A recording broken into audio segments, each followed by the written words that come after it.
What's upper Dub Nation? Rich with Let's Go Warriors here. And I am going to do the play-by-play of the Warriors at the Nuggets. Let's see. We got 17 more minutes till the published tip-off. However, the game is on NBC/Peacock, so you never know. Fourth quarter, 10:39 to go in OKC. I've got New York Knicks, OKC on my screen. So we'll see how that goes. But just like I said in the description of this video, I wanted to start out with a little bit of a pregame, if you will, and talk about some things. If you're new to the channel, welcome. I am Rich with Let's Go Warriors. I've been credentialed with the Warriors since 2009, and I was season credentialed between 2013 and 2022, so almost a decade of going to every practice, every morning shoot around, everything, every game, every pregame, every postgame. And so I've been around this team a long time. And I like to say I know what I'm talking about. You learn a lot, even if I never started this YouTube channel, if I never recorded a single clip of the Warriors, if I never recorded Steph Curry shooting 94 threes out of 100, or is it 93? If I never did that, and all I did was walk into the building, that still would have been good enough to learn more about this culture that we have here. It's a culture that we need to be proud of, win or lose. And I often say that, like, if you want to find a place where we can celebrate our love of the game, our love of the Warriors, our love of Steph Curry, if you're tired of social media just being a place where fans throw guys under the bus, where they just complain, well, you found the right place to get away from that stuff. And that's what we're going to do here. We have clarity here. We have, we're always willing to learn more about the game. We're always interested in the team from behind the scenes, and we always kind of look at this experience as the 19th man on the team. Like, feeling like you're a part of a team like that is the best feeling ever. And I think that's what is missing in today's world. Of course, these apps where you can just thumb type a complaint real quick and, you know, throw somebody else under the bus that you've never met in real life. You know, it becomes sort of a disease. And so that's why I want to be different. And that's why we do what we do here at Let's Go Warriors. I'm going to be taking notes in the timestamps. And as we go along, in the back screen that I have here, we've got our super duper Discord server. Let me put the link in the comments. Free Discord, or let's do this, Discord server. And the free version is here, like this. You got to sign up through the WAP platform. One of these days, I got to figure this out, how to make it a lot easier. VIP, $5 a month with feeds. And the link for that. Let's pin that. This is really the best place to start to feel the high vibes of Let's Go Warriors, is our Discord server. These are VIP channels right here. And let me go ahead and talk about that for a little bit. So our Discord server is just information based. It's not like Twitter where you can reply, quote tweet on stuff and just again throw guys under the bus. Like on Twitter, I'm sure there's a Knicks fan that just quote tweeted this one from Brett Siegel, probably like, "Oh, McBride is trash" or something like that, right? We don't have that on here. You don't get the chance to do all of that unnecessary stuff. It's just pure information. Occasionally, I'll offer my commentary up here. I actually should probably comment more on stuff up here. I'm just really busy and really trying to figure out my rhythm for Let's Go Warriors. But yeah, because Let's Go Warriors is more of like a movement of like this high vibrational style of being a fan is very different. And so, well, you gotta be able to kick the habit. And the habit right now is being on Twitter all the time or Instagram and just thumb typing away, scrolling away. I think it's better to scroll away on information that can help you. So that's what we're going to do. We've got Warriors beat writer feeds based on the feed from tonight. Looks like only Sam Gordon is in Denver. Now we've had Joseph Dicus on our pregame live before this very live. And he doesn't go to every game. He told us that. And so this being an away game at Denver, we're not going to get a ton of coverage. One other place we can check is for Denver journalists. Now, this is a little bit more limited as I'm more and more focusing on journalists that post clips, video clips from the various arenas across the NBA. So I don't know that I actually have a ton of Denver beat writers in here. Let's see. I just crossed one. Here's a Denver one from last night. So we've got Rachel Strand in here. So let's go. But this is 2 nights ago because that's when we were last live. And let's try and see if there's anything out of Denver from Rachel Strand. In fact, let's just search on her. Let's go in this channel. By the way, me searching this is a whole lot easier on mobile. So definitely sign up for the Discord because it's pretty cool. Let's see if we can find Rachel. Let's just go Rachel. There it is. Her last tweet was yesterday at 2:55. So oddly enough, nothing from her yet. So I don't know. There's just not a lot of Denver Nuggets beat writers out there. Here's our starting lineup. Thank you, Dalton Johnson, over there in the NBC studios. I don't think he's out in Denver because we probably would have saw more tweets from him pregame. But yeah, Podz, Melt, Guy, Dray, and KP. All right, so that's your Discord intro. I want to keep an eye on the Warriors beat writers here.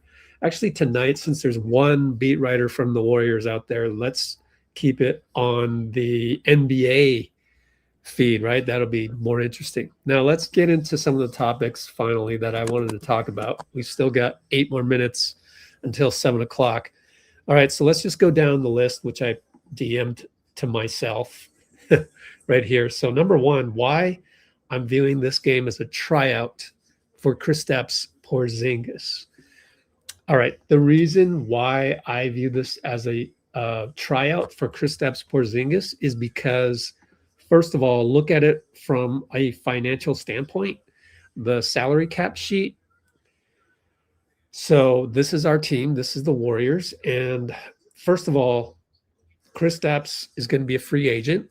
We have his bird rights, so we can exceed the salary cap to re-sign him, and we can give him better raises than any other team. But as it stands right now, I don't think we need to really worry about Kristaps leaving us for another team, because what other team is going to want to pay like probably 15 million, which is the non-taxpayer mid-level. That's kind of a good benchmark of how much guys are worth around the league that are free agents. Like, for example, Nikhil Alexander Walker was a non-taxpayer mid-level type of guy, and he got a $15 million contract. See? So I think Kristaps is probably going to make that amount just because obviously he has value, but the question with him is, can he stay healthy? And so far, so good for us. We've got Rick Celebrini. We worship Rick and all of that, but out on the open market, Kristaps maybe probably not viewed as a risk more than the non-taxpayer mid-level. So I'm not worried about KP leaving our team, but I am not worried, but I'm wondering if the Warriors would consider trading in a sign-and trade with Kristaps. Now that would pin us at the first apron, by the way, and I've yet to do the video where I dissect next year's salary cap. That's on the horizon for me to do. Hopefully some of you guys will be interested, where you'll learn a lot more about the salary cap when I do that.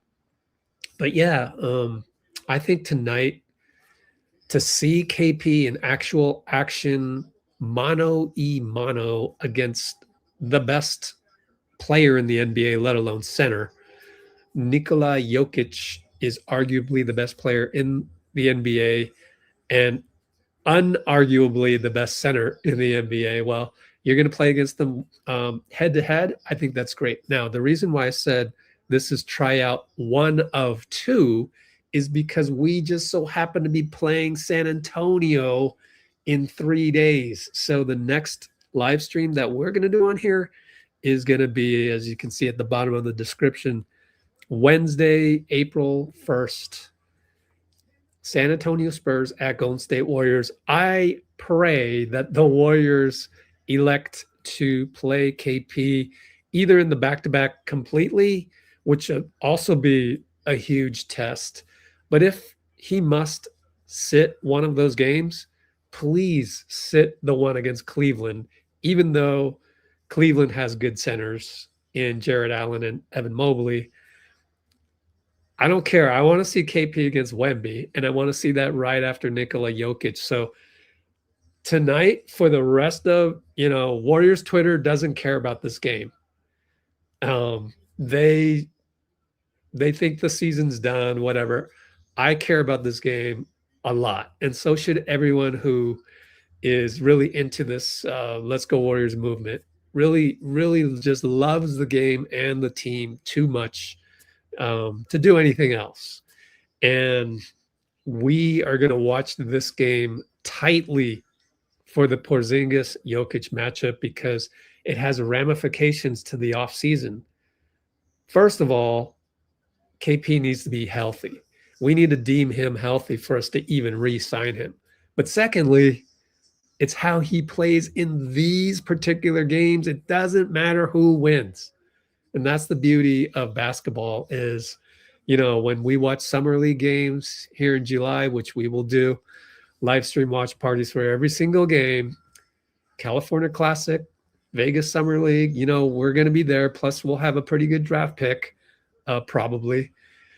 And that's also another discussion that we need to talk about very soon, as what a game today by Yaxa Landeborg, who is in the range of the 11th pick. But then also, who's the other guy on Tennessee? I forgot his name. I have it here from Eric G of NBA Draft. Ament. Yeah, Ament. What's his first name again? Nick Ament? Ament, Tennessee. Nate Ament. Yeah, my bad. Well, next month, I am going to be, assuming we get knocked out of the playoffs or the play-in, and we don't make it to a 7-game series next month, mid-April, I'm going to be neck deep in draft stuff. So that's around the corner. It's exciting. And so is this talk about Porzingis. Now, another big contract that's kind of in the way of flexibility this offseason is Draymond Green, 27 million. So we got to figure that one out. I think we need to just extend them and, don't take the player option, but we'll extend you maybe 3 years, 50 million, something that looks good on paper. But yeah, how does that all fit in? And where does that fit Porzingis?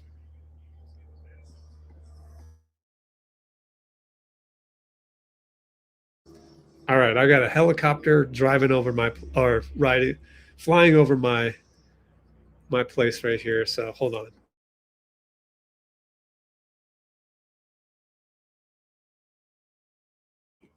Okay. So that's why I think tonight is like a tryout. I'm really looking forward to it because every other place on earth, wow, we have translations in YouTube comments now. Oh man, we gotta really talk about this. So the guy in the comments, uh,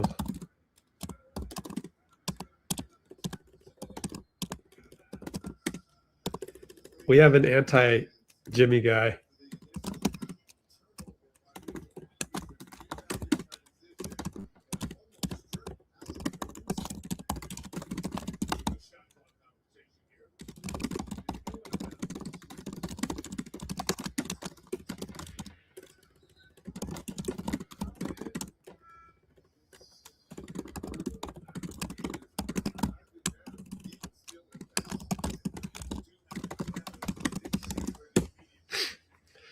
He's always mad about Jimmy. So what trade were you going to do? Like, these are all transactional things. If you're an NBA fan, you have to understand salary cap and you have to understand transactional moves. You cannot look at things like, oh, we should have traded we Jimmy Butler was too expensive. No, there is no too expensive. You're stuck. You have to make that trade. There's no, oh, we should have traded Draymond. There is no such thing. Steph and Draymond are a shared brain, and they probably have the most beautiful two-man game in the history of basketball. You don't easily trade one of those guys out. Like, all of these people think they're experts on what should have been, even the draft. Like, stop it. Like, you're not an expert on that stuff. You're not Sam Presti. And when I make that comparison, think about how many championships has Sam Presti won? He's won one. Now they very well may win two, their second one this year, but that's still two championships behind the four that we won with Draymond. And one thing this summer that I'm going to do, I'm going to go back and look at 2022 NBA Finals. There's this talk of Draymond was tradable after that. Okay, yeah, sure. We'll look at that 6-game series against the Celtics, and I will objectively see if Draymond was tradable after the 2022 Finals, which is not possible because you just came off the finals anyways. But anyways.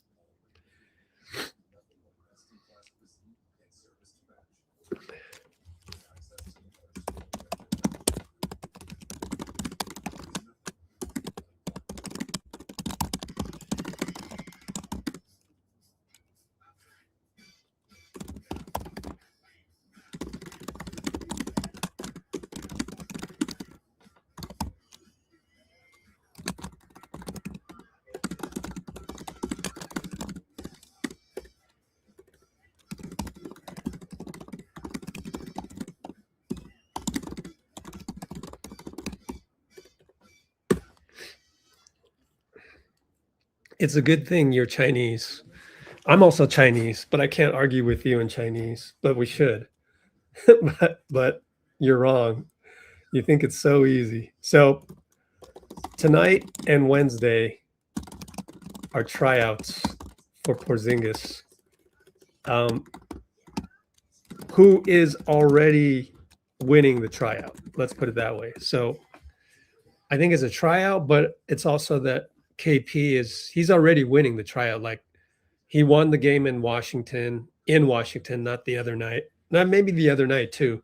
He did not win the game against Brooklyn. I thought Guy pretty much won that game. Like KP at the nail at the mid post, closing out a game, has won us 2 games so far, and maybe didn't win us 1 game, but that's fine. No, that's a good news. That's good news.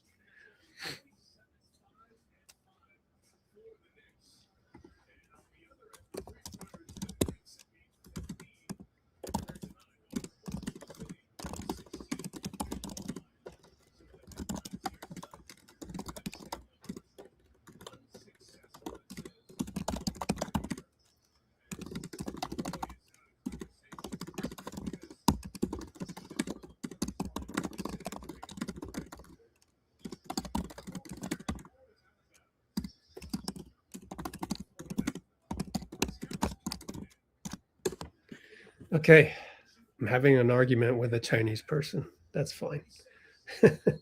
Well, one thing I've noticed is when we get on here during games, it does get a little emo. I've noticed myself even getting emo at Brandin Podziemski, Guy Santos, but that's in the middle of the game. Whereas once the game's over, then we can step away and we can look at the forest for the trees again. And I think that's important. Whereas a lot of people on Twitter are caught in the, prisoner of the moment, where you're unable to expand your perspective after the battle's done with and reassess and readjust. So that's part of what I'd love to teach you guys here, those of you that are on here. Now, continuing on with some of the other topics I wanted to cover, as OKC takes a 9-point lead with 3:36 to go, Pods needing to score 30. I have talked about this for the last 3 or 4 live streams, probably more. We do not need Pods to prove that he can score 30. No, absolutely not. Absolutely not.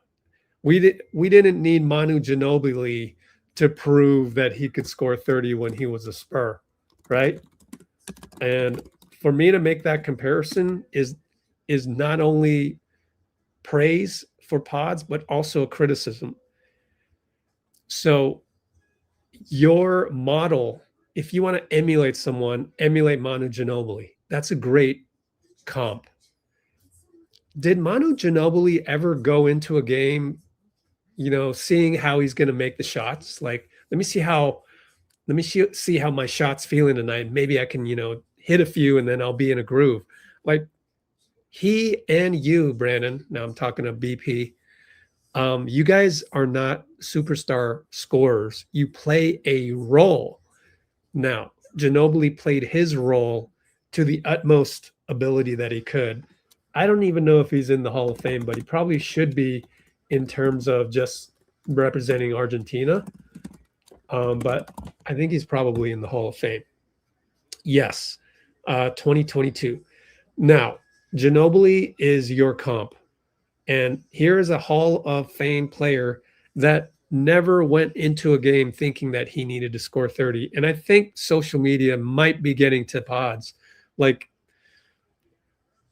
maybe it's not, because he did go, allegedly went on Instagram and said, why does everybody want me to score 30? So maybe he's not thinking that, but maybe in the back of his mind, he's thinking that. Oh, here, it didn't show up. Let me fix this. But yeah, he, I don't know if he actually commented on that or not. That, why does everybody want me to score 30? That might have been fake. We'll never know, because when I checked it, it was not, his comment was not there. Either that or it was deleted. So let me put this like that.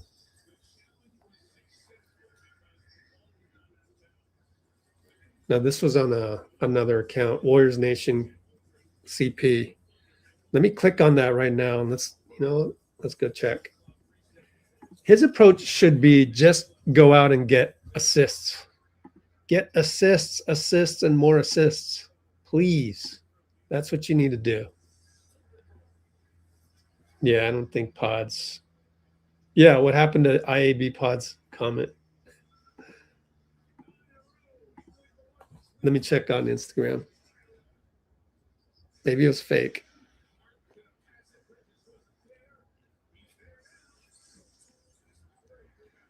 Hold on.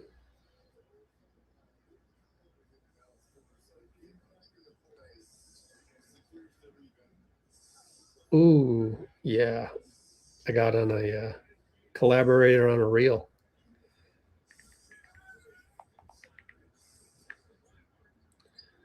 All right, let me take a quick break. Quick restroom break and commercial break. 60 seconds. Be right back. Thanks. Be right back. And here's your commercial.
Okay, no additional information on that alleged comment by Pods that is no longer there. Dean, yay. What time is it over there? Hey, what's up? What's up, guys? Whoa, got 26 concurrence right when I came back. Okay. Yeah, the OKC game is still going on. And I just checked Instagram. Could not find anything on that in terms of where's the what happened to the comment? I think it was fake. So I think someone either he deleted it or it's fake, but I'm going to lean fake until someone tells me that it got deleted. But I will go here to the NBA feed and check and see if there's anything new coming in on the feed on our Discord server, which is again, it's the first comment of the night and it's pinned at the top. So I'm done now talking about Pods. He needs to come into a game getting assists, rack up assists. You saw in the Minnesota game, late in the game, he was doing really well, setting people up, dribbling to the nail, pass. And then last game, second half, he started doing that. It's when he wants to come out and try and be a scorer. So anytime he wants to be a scorer, I cringe because that is totally not his game. Like, stay in your lane. You were never a scorer, probably at any level. like the way you scored, I can tell because you brick a lot of your missed shots. And, you know, elite scorers at any level, they don't do that. They don't brick like that. Like it just, it doesn't happen. If you were elite in high school as a scorer, not off of rebounds and not hustling, not those kinds of buckets, creating your own buckets, getting to your spot, hitting the shot from there, those are special talents reserved for very, very few. Like I look at this OKC Knicks game, how many guys on the floor were like that? Jalen Brunson.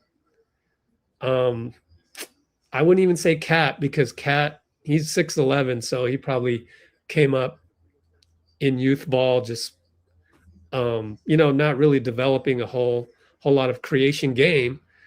And maybe Clarkson and Shea, of course, and Jalen Williams. So there's only 4 guys in this game that have bucket getter mentality. Pods, you weren't born with that, and that's fine. So there's no need to ever turn on the I'm a score switch, and you should never shoot a shot with over 10 seconds in the shot clock. So that's my thesis on that. That's if I were his advisor, that's what I would tell him. If you want it plain and simple, Pods, just never shoot a shot unless you're wide open and you got the catch and you're just wide open and you're feeling it. But if there's any difficulty in that shot, don't take the shot if it's over 10 seconds with the shot clock. It's quite simple because you're actually good at dribbling around and finding people. Use more of the shot clock to do that. So we'll see. I think his approach is entirely wrong. He should never score 30. So all the people on Instagram, TikTok, Twitter, whatever it may be, that, suddenly think that Pods hitting 30 is like some great benchmark for him. Like they're probably rooting for Pods in some passionate way. And yet that doesn't make any sense to me in terms of basketball wise. Like your role, Pods, is actually not to score that much. If you're scoring 30, that means like Melton's off or, Porzingis is like, it all balances out. Like you should never aim to score 30. Always go out and aim to get a triple double. You should almost play the game like Draymond. Has anybody on the internet thought of that?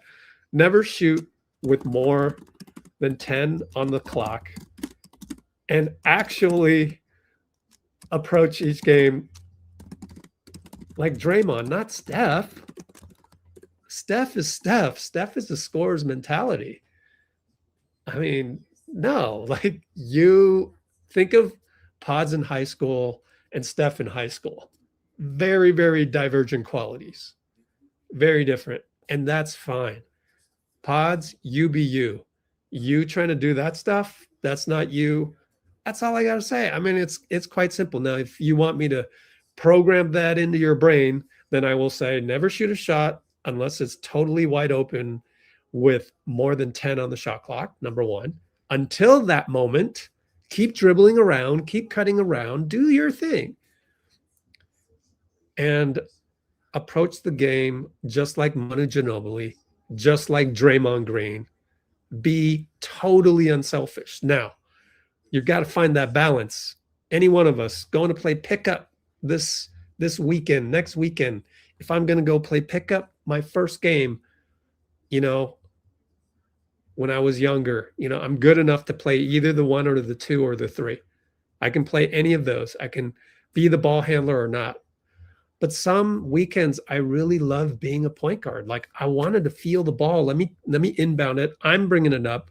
I'm telling people where to go, and I'm setting it up. Like do that, Pods. That's a great role to have, And when Steph comes back, Steph's going to defer to you to bring it up as well. Like that's fine with Steph. That fits with Steph. What doesn't fit is when you're got the mentality of a 2 guard. Oh, I want to score this this pickup game, right? So there's always this approach to every game that you have. So I'm really praying that Podz somehow heard me through the vibrations of the universe and got that message. But he's such a loose cannon that who knows? And he means well. He's so passionate about the game. But when you're that passionate about the game, even if you mean well and you go down that path, you're going down that path all in. Like that's the type of personality he has. And the problem with that is that you have to have a coach, or, you have to go 0 for 4 with bricks to change that and for it to become a different approach. We're about to tip off, so I never got to my other stuff, but all this new stuff with Moody and Jimmy and Steph and Steve and Kawhi, LeBron, the Kawhi and LeBron thing we'll talk about later. That's not on our Discord yet, but everything else is. Tonight, we won the tip. We got Sean Wright, Brian Forte, Tyler Ricks. I don't really like the last two, but I do like Sean Wright. We won the tip. Here we go. And Kristaps going to get a 3. Splash it. Yeah, KP. Good on KP to win the tip. Dray to KP curl 3. Good start. Out to Cam. Out to Jokic. 3-ball. Over Draymond. Well, there's nothing you can do about that. What are you going to do? Jokic top 3 over Dray. 3 to 3 immediately. Melton. Let's hope he has a better game as well. Draymond left wide open. He attacks Jokic. Great play by Draymond. Jokic uncharacteristically forgot to guard somebody. Wow. Oh, KP got beat backdoor. Christian Brown. That's okay. I don't mind his defense. So beaten backdoor. Nope, there's Podz again. Oh, man. 15 on the clock. Shot of 3.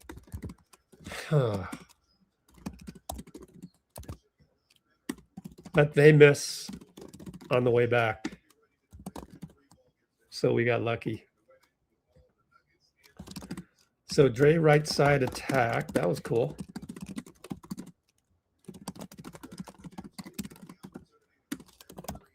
Five to 5. 3-ball Draymond clank, but Gee got it. No, reload Podz. All right, you're wide open. Missed it. Okay, I don't mind that one. Still, though, he's just not a good shooter. Jamal easily goes by. Turns Gee. Right side lay. 5 to 7. So we're getting taken advantage of on our weaknesses. Gee on the cut. There's a strength. Gee cutting. Great cutter. 7 apiece. A lot of action because Denver likes to push. This one, though, they shoot a 3. Peyton Watson misses. Here comes Podz. Don't shoot it, please. Gets it over to Melt. Melt attacks. Podz didn't read it right. You got to read your player. And Melt against Jamal gets it to KP up top against Jamal. Kick it to Draymond. 3-ball over Jokic. Got it. Yeah, Dray. Excellent.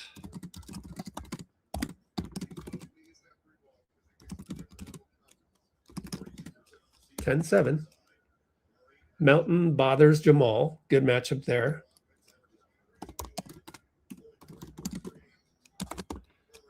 And Jamal with a tough shot. Wow. That's high degree of difficulty, not a good shot.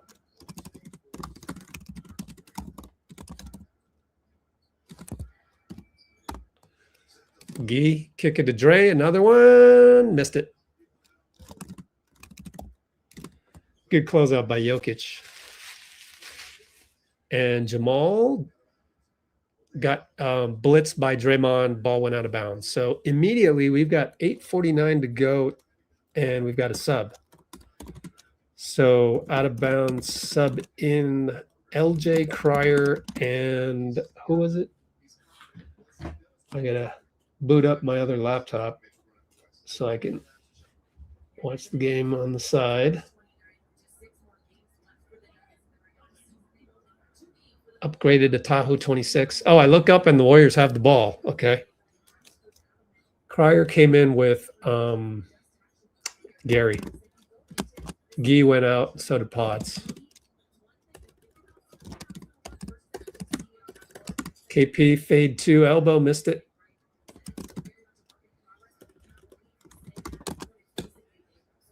And Jokic finds Brown against Draymond.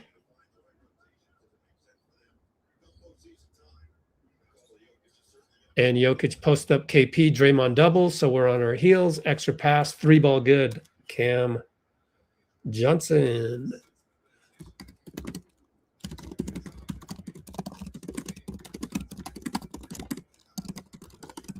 So it's 10-10.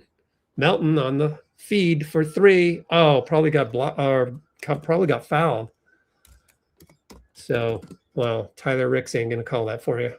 Draymond checks Jamal to wake up the refs. Which ref is that? See if I can figure this out.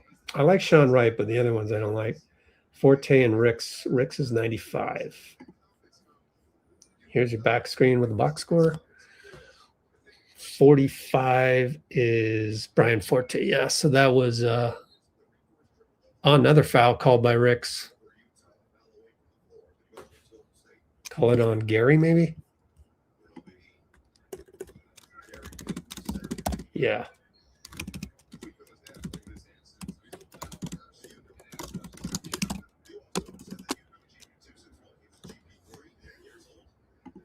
All right, kick it. Peyton Watson, 3-ball good, catch and shoot from Jokic. Well, we'll live with that, honestly. If Peyton Watson scores 30 on the way to a Denver win, I'll take that. I'd rather be beaten by him. LJ for 3 in and out.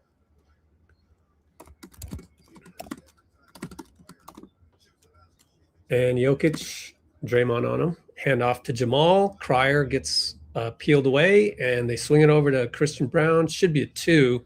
Foot was on the line short. KP rebound, outlet Melt. One more outlet, Draymond. He's at the elbow. Jokic backs up, and KP draws a foul on Peyton Watson. Not a good foul by Peyton Watson on the cut, but it's a good cut. We got a timeout. Peyton Watson foul. We got a timeout. Good of you to join us. It is now 13-10 Denver. You know, I think if we added Steph to this, yeah, we'd have a pretty good team because we're hanging in the beginning against these really good teams. Now, they don't have Aaron Gordon tonight, by the way.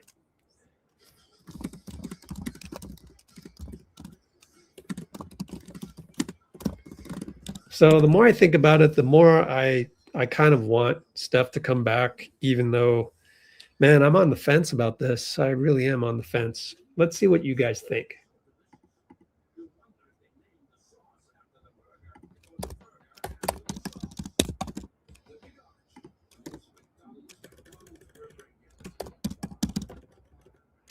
Dina gone. I can't tag anybody. Is everybody there, Rocky? Oh, there we go. Dean left. Everybody leave.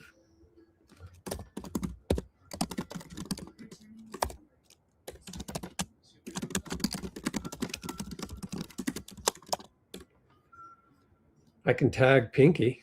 Okay.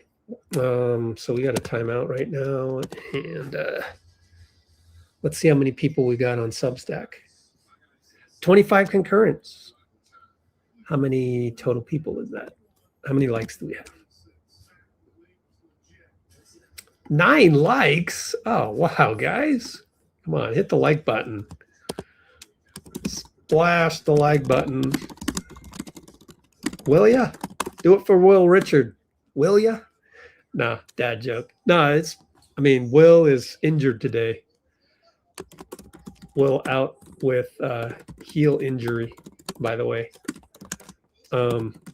25 concurrents and only 9 likes. That's atrocious. What's up with that, guys?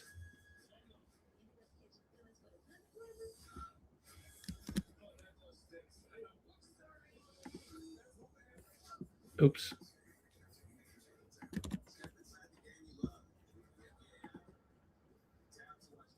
Two on Substack. Yay. That's more than last time.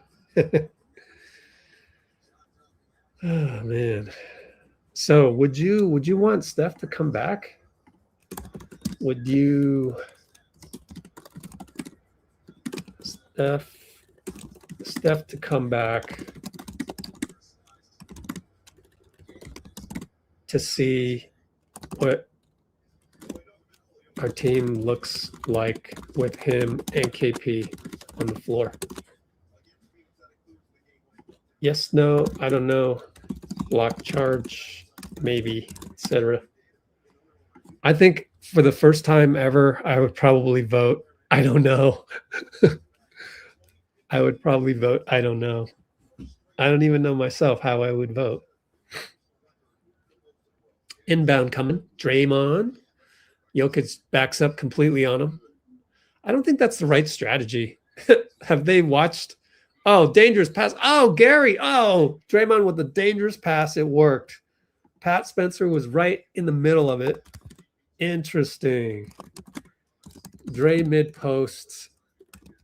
Double cut by wow. Let's. I need to clip that play.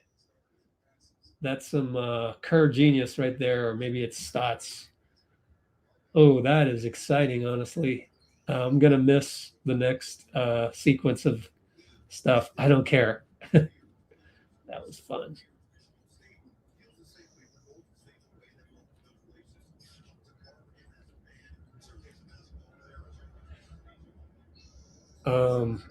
Someone missed an easy one.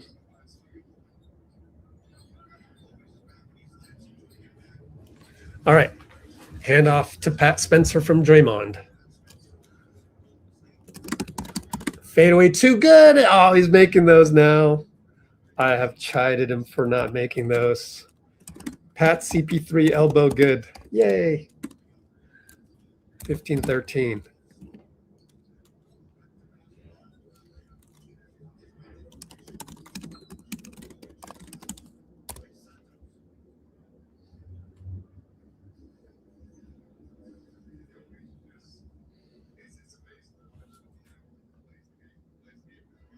Good to see Gary made the free throw, by the way. So Jokic smoked a layup or smoked a jumper. And it's still 15-13. And then what happened after that?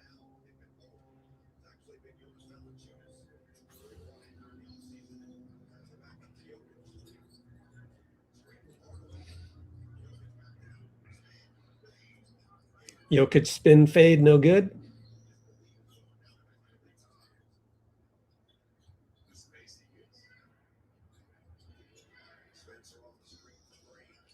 Yeah, Pat Spencer, listen to me. Got to make those. Draymond for three, good. Up top. Of course, they're leaving him.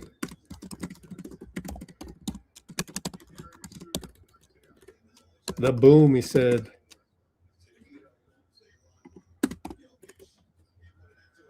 Jokic missed again.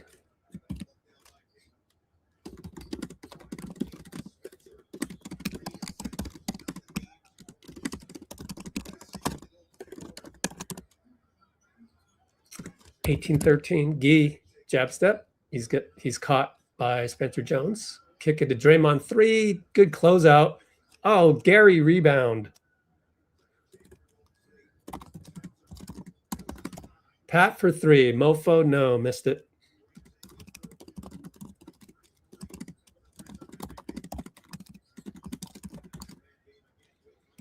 Jamal, smothered by Gary. Foul. And it's penalty? Murray good too. Oh, they're going to give him a shot? Wow. Let me rewatch that one. I don't know if I agree with that one.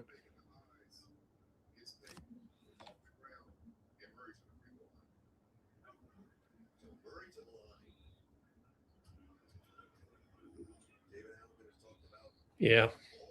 They gave him the shots. That's fine.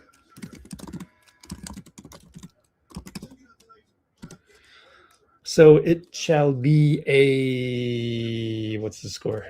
18-15 pretty soon if he makes this next one.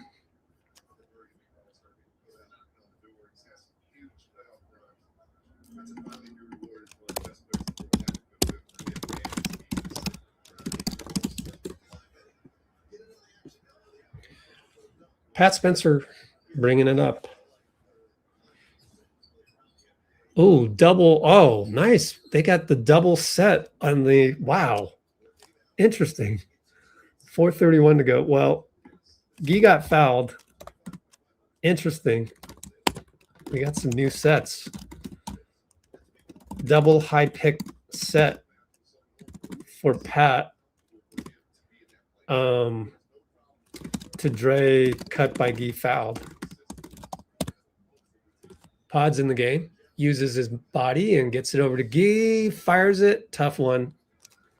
I don't know about that choice. Missed it. 3-ball, Tim Hardaway missed it. Nate Williams. Yay, good to see Nate out there.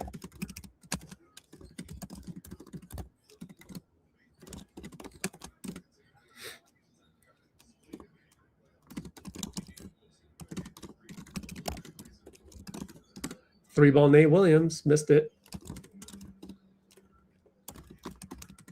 This is a long sequence.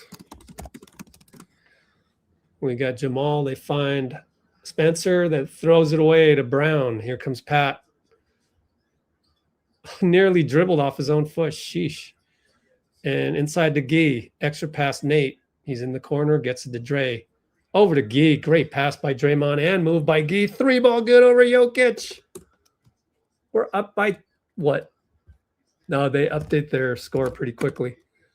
So Guy 3 via Dray cross court over Jokic splash. And a good cut. Jamal. Let's see whose fault that was as I watch it on the replay. Guy will come out as is the rotation. Nate Williams. And then Pat Spencer didn't do well to avoid the and one.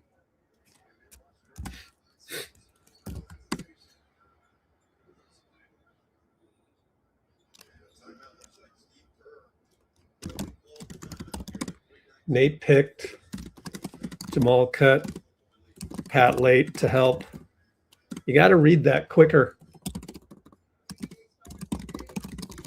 Even if it means leaving Tim Hardaway.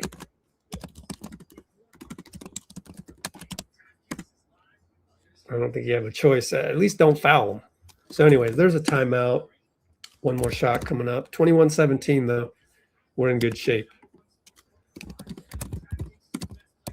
It's good to see the Warriors start like this. I'm very, very satisfied so far. Despite the little tiny mistakes, Pat and one, Gary foul, you know. So there's 2 mistakes by fouls. Turnovers, 0 turnovers. You're reading that right.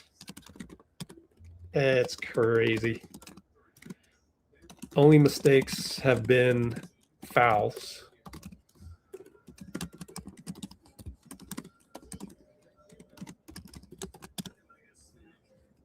Also, assists to field goals, 7 assists, 8 field goals.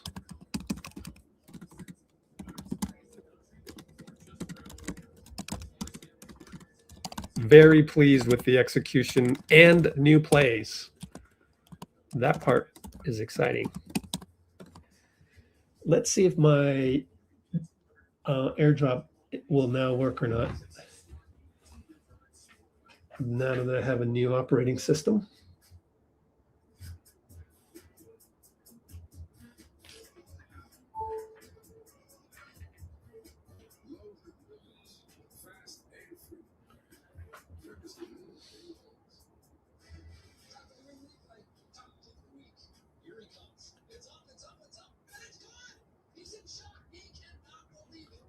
Okay, let's see.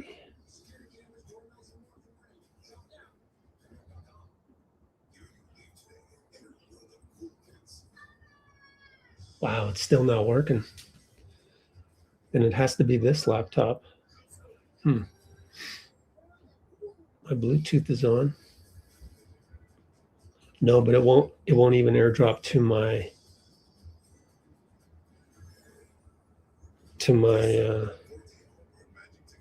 iPhone.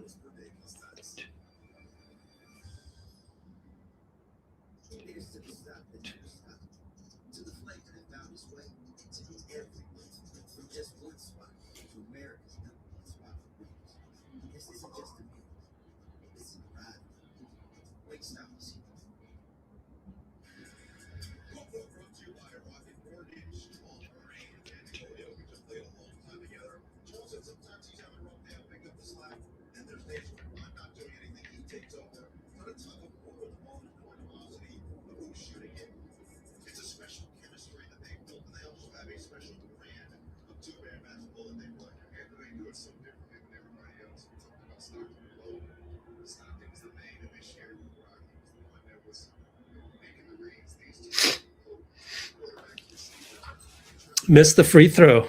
Wow. So the timeout after the before the free throw worked. Up top Pods. Right side Seth Curry. They double KP in the corner. Oh, he throws it away. Oh, KP, that's a bad one. Threw the ball to the other team. 21-19. That's all on KP. Quentin Post in the game. Double big. Pod scores, even though I usually don't like that. Sorry. I really don't. I want you to work the offense. Inside Jokic over KP. Doesn't even jump. Scored it.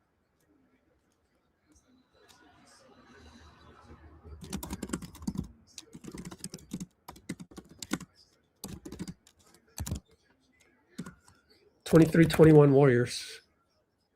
Left side Quentin, left side Nate Williams attacks. Jokic is there, and oh, Nate just left his feet. He could have scored it, but just had a split-second window. Tim Hardaway Jr. missed it. Thank you.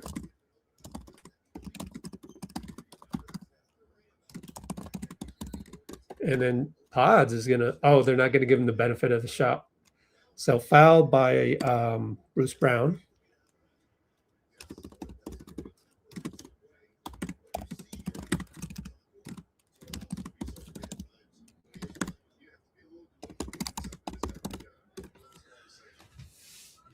Pods up top, Bruce Brown. KP tries to maneuver, but nothing there. Quentin Post over to Pods. Now you're late shot clock. Find Nate Williams. Got to shoot it. Short. Out of bounds on Spencer, though.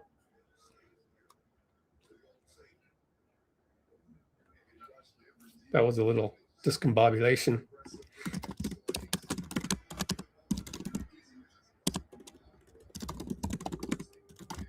So, by the way, we have a double big lineup, in case it wasn't obvious. QP and KP. Nate comes out, D comes in. Not a good stint for Nate.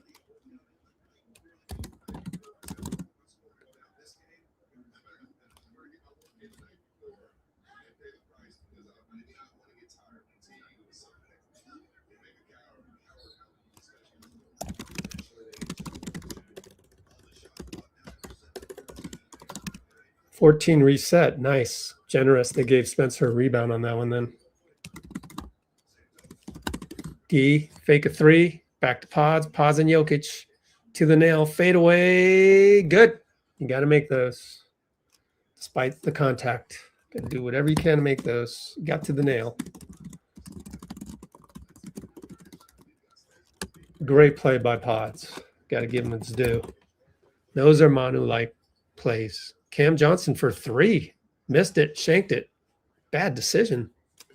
Weird.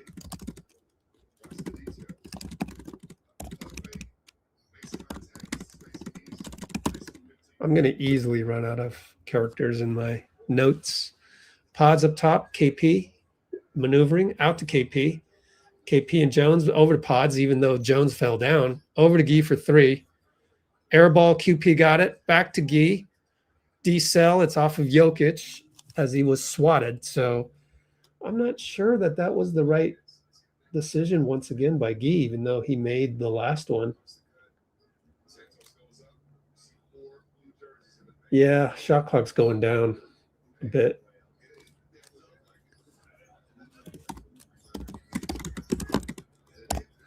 KP for 3, line drive, got it from Aspen.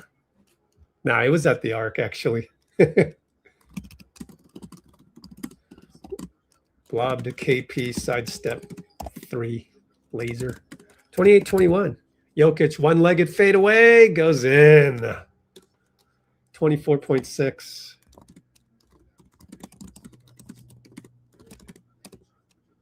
(28-23).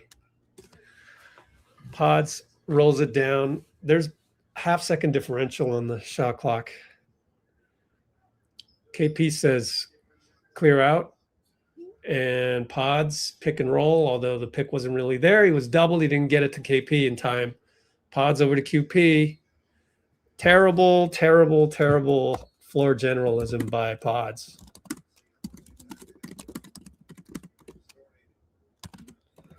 And his reaction to that, I am not in favor of. It's like, no responsibility. Oh, whatever. It's just a bad play. No, have more responsibility. Like, be mad at yourself. Jokic from half court, no good.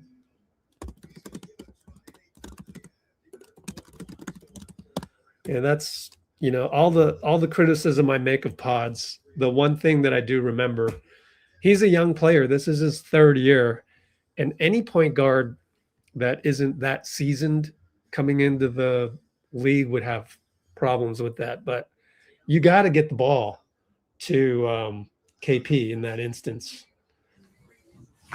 Let me show you. I'm gonna try my best to record this one.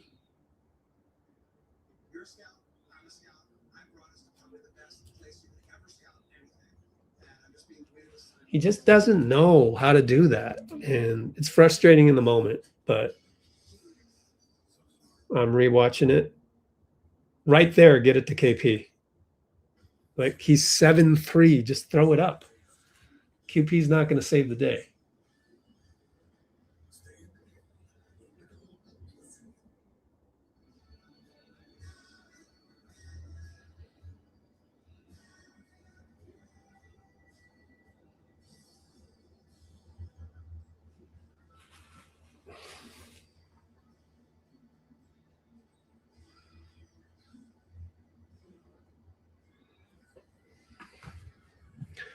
So we are going to take a commercial break right now. Be right back.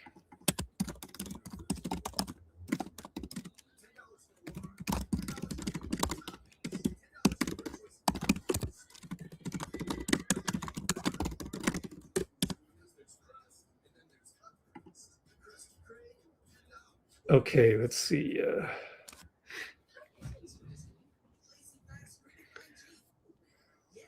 Yep, good point on this one. And hopefully you saw that on our Discord.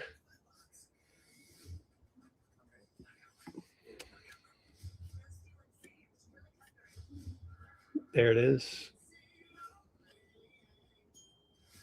All of these.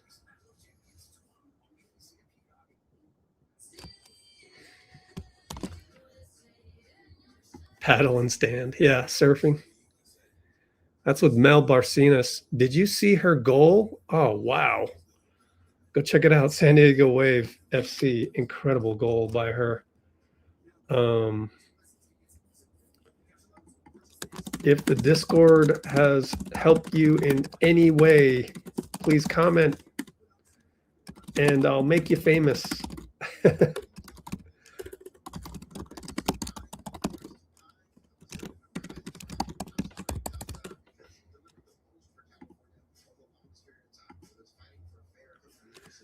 All right, let's catch up on some comments. Other than that, Dean Chambers.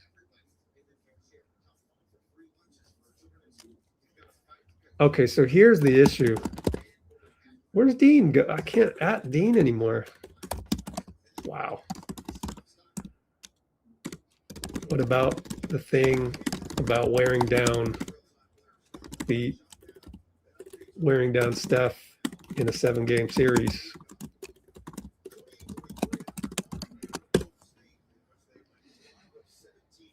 Can we tank the play-in? Actually, that is the better question. Jamal all by himself over Gary.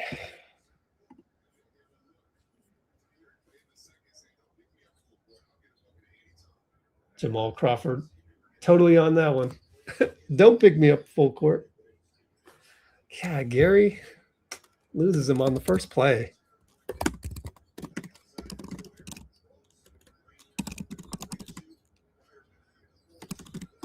Pryor, oh, too late. He screwed up. That's the problem with Pryor at point guard, right? So I know you love Cryer. I do too, but there's a lot to be desired on his point guard skills. He's a great shooter, though, so that saves the day. If he couldn't shoot, it'd be problematic to have him out there.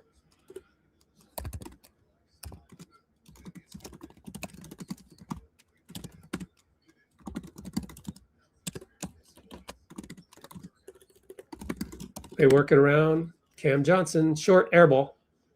Draymond out of bounds, couldn't save it. 3.6 though.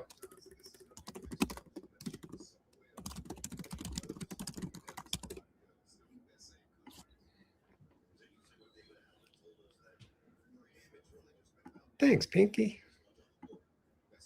Here's the box score again. I'm way behind on comments. Jamal up top. Get rebalanced. Draymond and Gary. Oh, man. Emergency 3 by Bruce Brown. I hope that doesn't energize them. Tie ball game. Man. Gee gets blocked by Cam Johnson. Welcome to the NBA.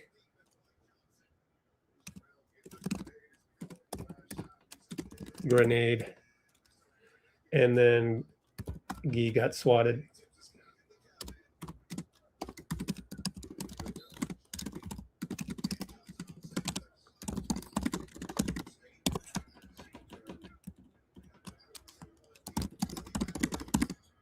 Melt with a tough shot. These aren't good ones, guys.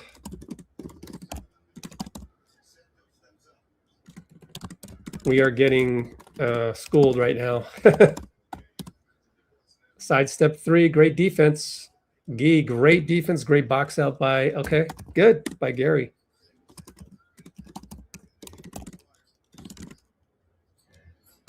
Forced shot by Melton. We're getting bad Melton.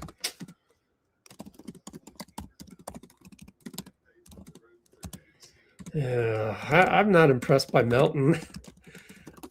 I'd love to see how he plays with Steph. Maybe he'll play better.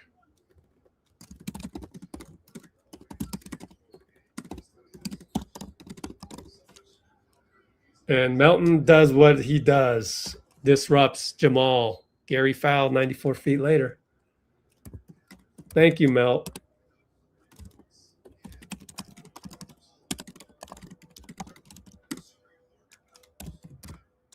Gary's been great, by the way. Oh, now there's a tussle. It's Melt and the other guy. Oh, the guy won't let go of Melt's jersey. What is up with 22, man? Who is 22? Najee? Oh. Now we got to review this. So the current situation is 28-28 with the review coming up.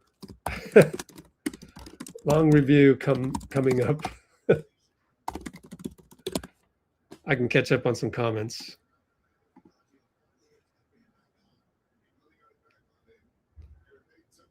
Cryer needs time, yeah.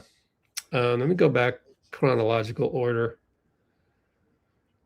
Where's Dean? Cynthia, what? Nice.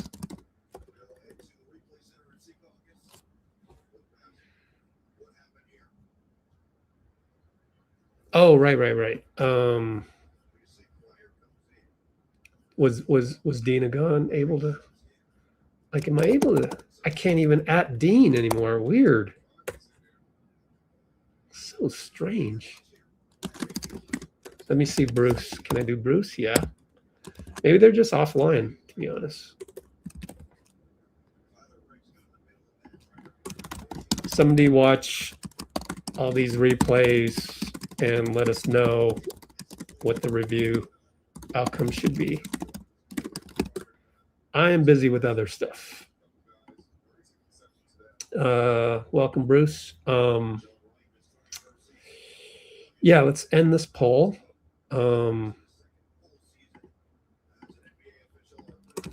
Serious question. If I could only type. Serious question. Should we tank the playing game even if we don't have that power? Hypothetically.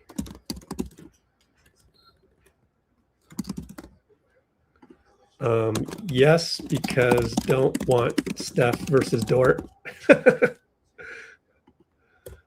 for 7.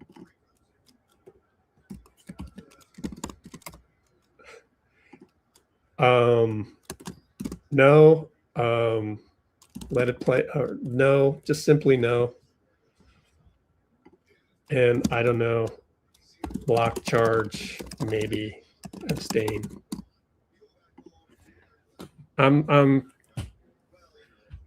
I would tank. I would take it. I don't want Steph to go around. I mean, look, there's no way we're beating OKC in 7 games. You know, I'll go back on the fence. It would be nice to get some experience for Podz and Gee. I don't know, man. It depends on Steph's health, I think. It's such a tough one. But the other part of me just really wants to Then you don't want to play around with basketball gods. So I keep wavering on that. I don't really know the answer. I don't know, guys. What do you think? Did a poll on if we should tank playing game.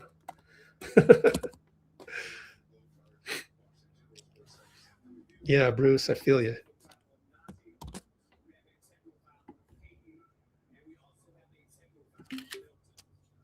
What?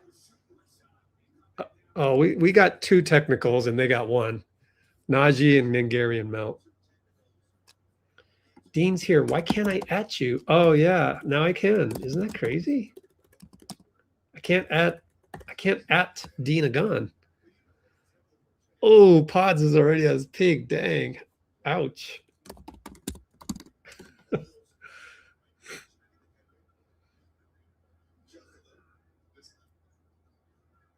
It don't go well for him. Oh, Murray pushed Cryer and Najee.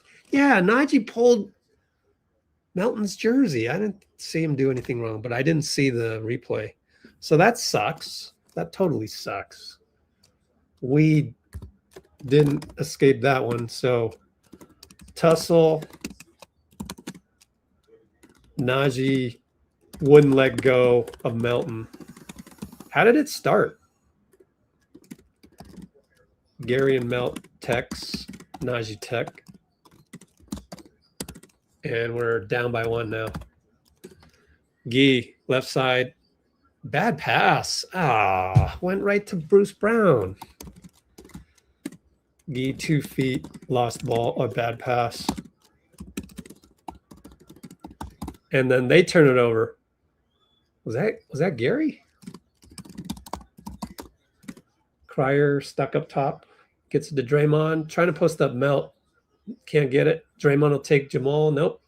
And then him and Melt don't read it, and it goes all the way to the baseline. We're falling apart. Too much physicality.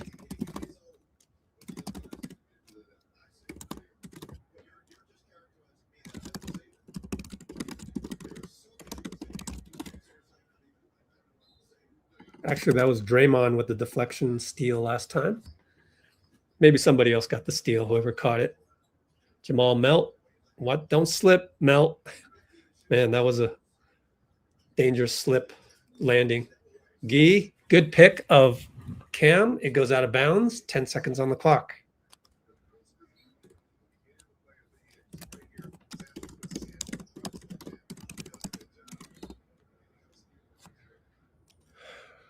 Podz comes back in. So does Pat Spencer. So probably LJ came out. Otherwise, we'd have a super small backcourt. Yep. And oh, Gary got called for foul. I thought it was on Tim Hardaway, bad screen, but I'm not sure. Gary's got a lot of fouls. 3 fouls. Man. Luckily, it doesn't show how many team fouls. He's got 3. Gee comes out. Feels like a normal rotation sub for him. Doesn't say how many team fouls. And it's a handoff.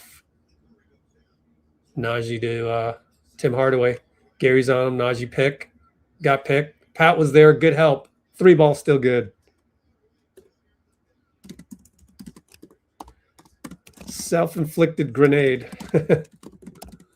28-32. We haven't scored in a while. Our offense is the putrid kind.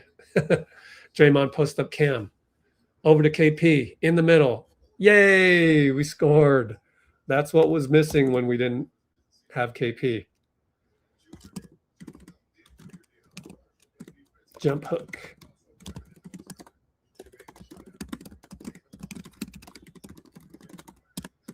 (30-32). Stop the bleeding. Late shot clock. Jamal and Gary. Don't foul him. And Jamal uses his body. Missed it. And Gary barely tapped it to Pat. Pat will get a rebound, but good job by Gary, too.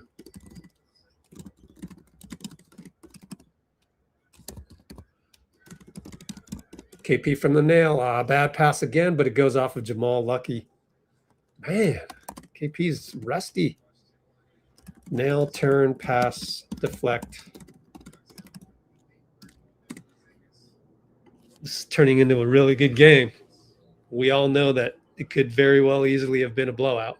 So I'm pleased. Draymond, good catch inside. He scored. Wow, I'd love to see the replay. The slob, Podz to Dray, under hoop, good. Huge. 32 apiece. We've tied it up after going into one of our classic droughts.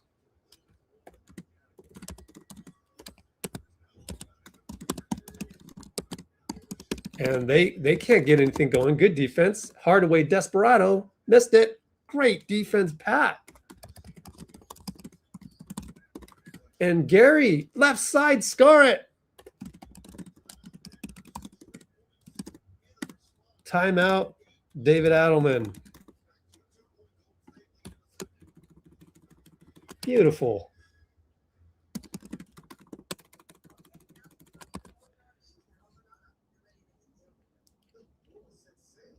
Yeah, there's an example of KP. The last possession, KP being that animal that Pat said. And let me watch the in transition defense by Denver one more time.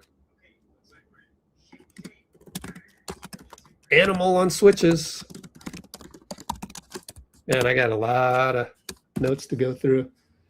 Let's watch that one more time.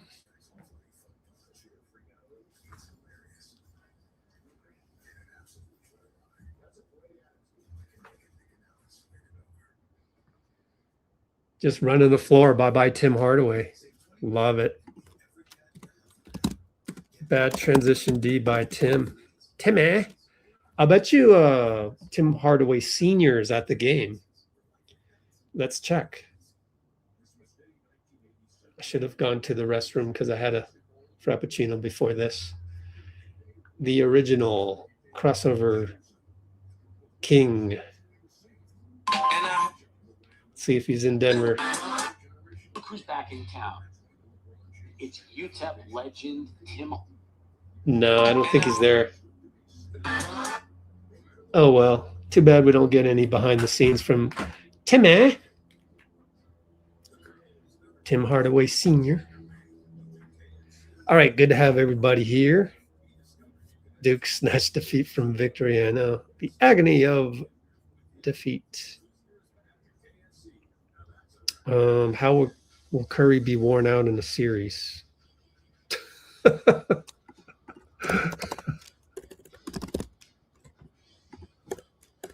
Man of wisdom. I can't tag him anymore.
All right, Jokic and KP. Good audition for KP. He's passed with flying colors. Jamal inside, bad pass, and is bothered by KP, also bothered by a bunch of guys that were there. Gary scores 94 feet. That's what we do.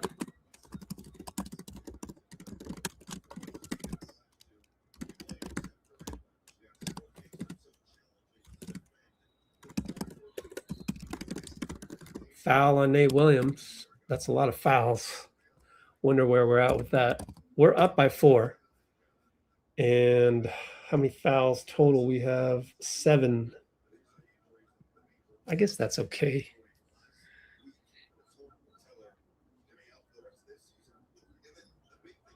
Inside Jamal, Nate. Fade away, short. Good defense, Nate. We're playing good defense today.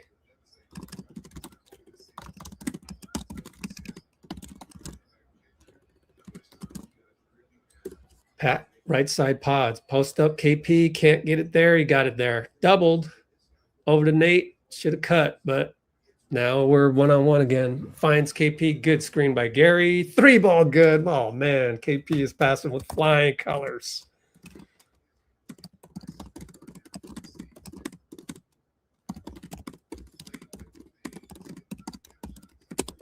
Bruce Brown answers. 39-34. Man, we were up by 7.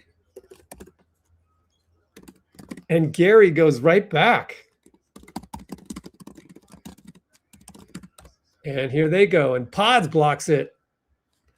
What a sequence. Who is that guy? Strother? 3-ball. KP, good. Drop off KP3, laser splash. Timeout.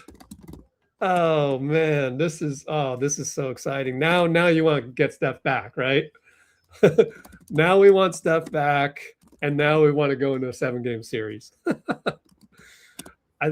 Who knew it depended on KP? So I will do a mea culpa.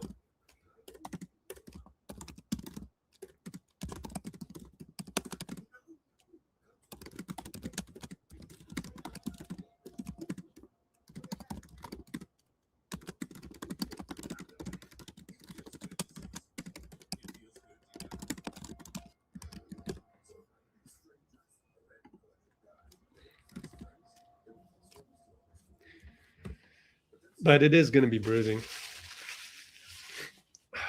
with Dort.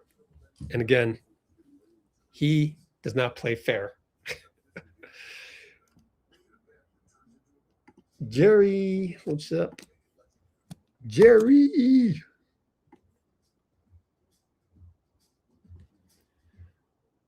That was a beautiful play. We're not even doing, real sets. That's the really awesome news.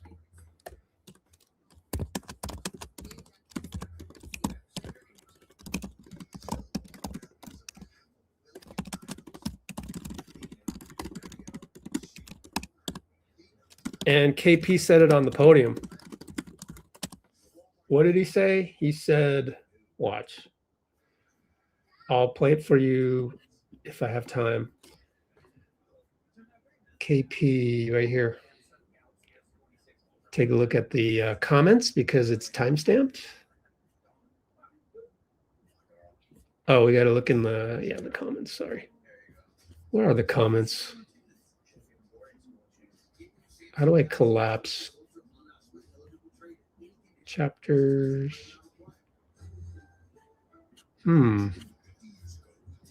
Where are the comments?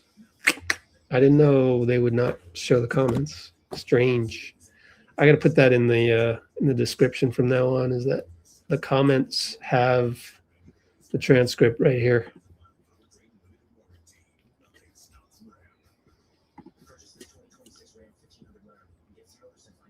Kristaps right here. We'll come back to this at halftime. I got to use the restroom. Be right back.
Back in time. Oh, no, I'm not. Pods took a charge. Oh, cool. Well, I didn't see what happened before that. My fault.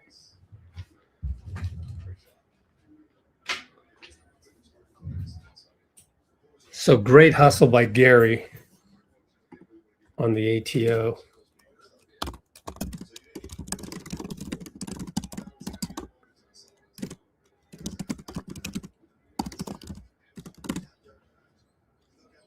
Who is that guy anyways? Strother, yep. Pat for three. Mofo? Nope, no good.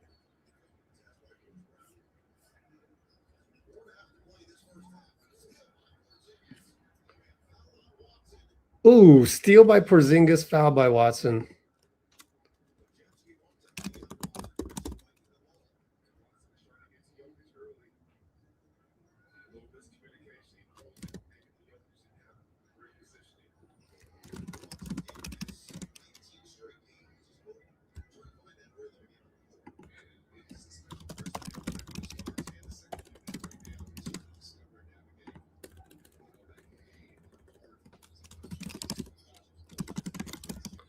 Gee left side, post up Gary.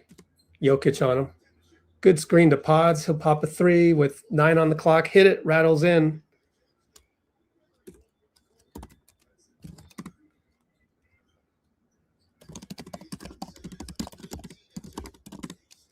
(47-34), 19-2 run. Up, Pods fouled Watson.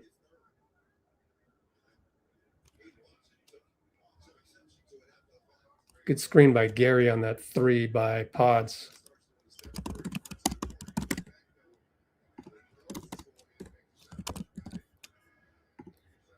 This has been absolutely a satisfying game.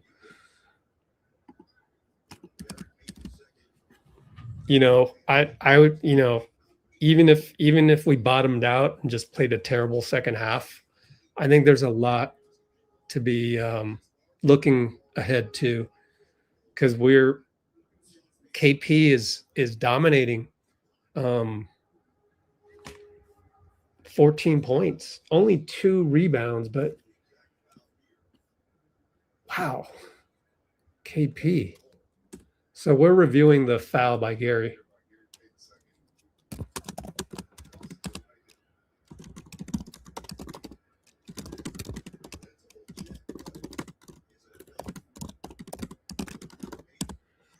He's a plus 12 and Podz is a plus 19. By the way, Podz, all the hustle stuff, 4 rebounds. He's got a 7.42. Yeah, one thing Gary is doing too much of is he's fouling way too much. That's a flagrant on Gary.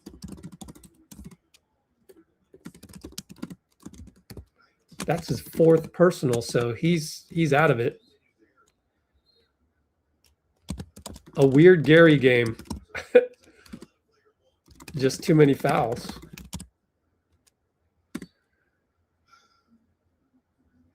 And what a way to, potentially ruining our momentum. You got to be better than this, Gary. Like, you got to recognize when you're fouling too much and adjust. Although that foul just happened, so I think maybe the other ones. But I do like the physicality. So the foul I can't really be that mad at.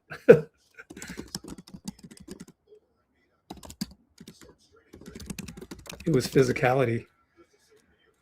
But maybe the other fouls were not good. So is he going to stay in there with 4? Or is it? I thought he had 3 before this. Okay, he has 3 now? Okay. Strange. Jokic against KP passes it and it gets deflected. Man, this is amazing.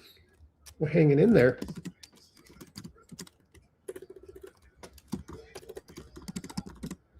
KP bothers Jokic. Out of bounds, their ball. Wow. And then he's going to do the shrug that hopefully doesn't rub off too much on. Oh, they throw it away. Podz steal on the lob. Podz 94 got blocked. Pat with the rebound against Jokic. What? Oh, wow. Amazing. We're up 49-36. Foul off the ball. Oh, we're fouling too much. If we didn't foul so much, we would probably be winning by 20.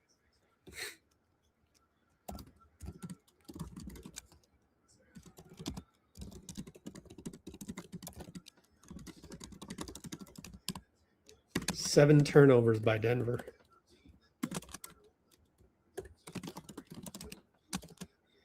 Side inbound though. Next one's got to be penalty. 3-ball Jokic, good. Yeah, so Gary came out and he still got 3.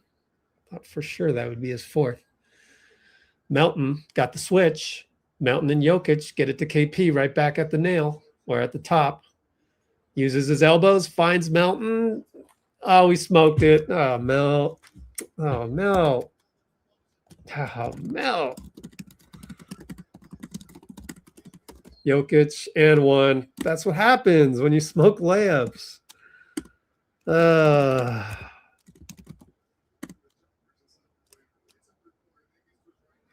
Come on, Mel.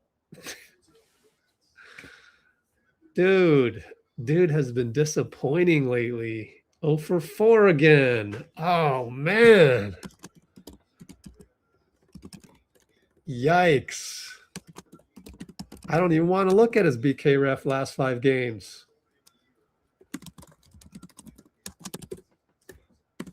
49-42. Pods. Good thing not to shoot it twice. Thank you, Pods. Gets it back. Pods works, and he gets bumped. Very bad foul by Watson, and he can't believe it. Pods passes up 2 shots. Yay! Then bad foul by Watson. Free throws coming. Let's look it up. That's what we do here. We nitpick. Melton.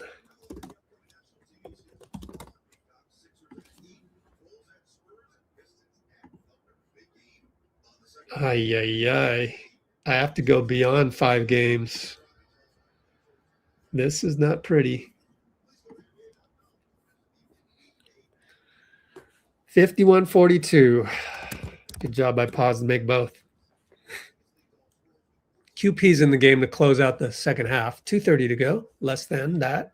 Peyton Watson got the switch. Looks for Jokic. Stolen by Gee. Look out, Gee. Oh, and then he steals. Oh, turnover right back. Trying to dribble 94. Quentin Post and Jokic. How many turnovers on Gee? 2 of them. Push shot, no good. QP blocks Jokic. What? On the putback. QP attacks Jokic. Nothing there, and he landed wrong. It's 5-on-4. He tweaked his ankle. And then they throw it away. It's still 4-on-5. Melt loses the ball. Melton, a horrible game. Oh, man. Peyton Watson, good timeout, Steve. Oh, man. Melton smokes layup. Peyton jumper, timeout. Melton is just absolutely horrid right now. Oh, man. What happened? I keep saying that. What happened to you? You know, you'd hope by now. You know, last 3-4 games, I've been saying what happened to you. And now I got to say it again. I'm saying it again. Oh, man. I mean, Melton's a good player, but he has stunk lately. I cannot not call the spade the spade. Dude, you are horrendous right now. Should be 0 for 5. Ever since the 12 for 17, he's 7, 14, 19 for 38, 44, 56, 19 for 60.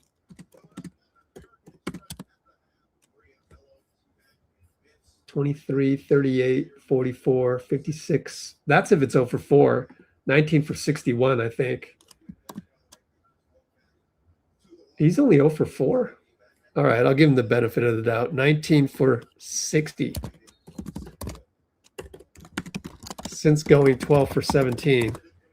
Last 7 games, including tonight. That's absolutely awful. You're shooting 31%. Bruh. Gee, catch, spin, tripled, quadrupled, out to Draymond. Inside, KP pushed by Peyton. Watson. 4 fouls on Watson. Wow, they kept him in there. Gee, nearly turnover.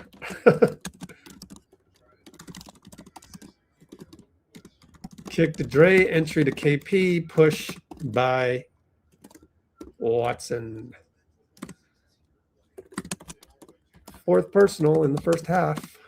1:16 to go, side inbound, so that didn't get us anywhere. And Gee easily scores. Beautiful.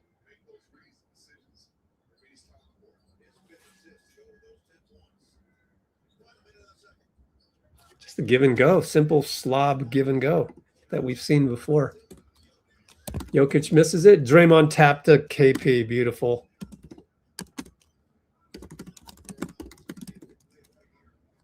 $53-44.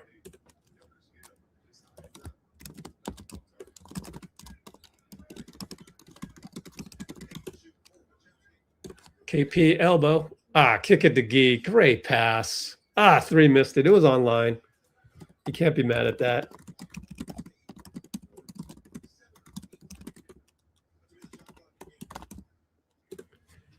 And there's a 7.5 differential on the shot clock. 10 seconds for Tim Hardaway, KP. Draymond switch inside to Jokic. It's Pat Spencer, KP. Jump hook good. 9.8. Still 9.8 though.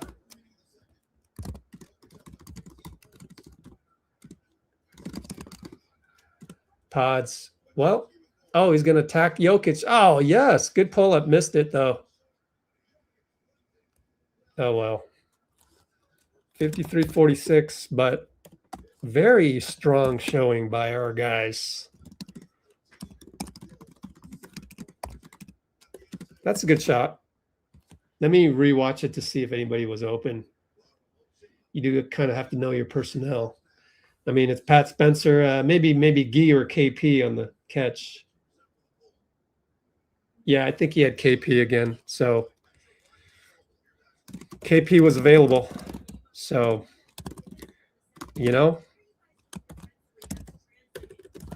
that's the approach once again. I've criticized his approach a million times, especially in the past week.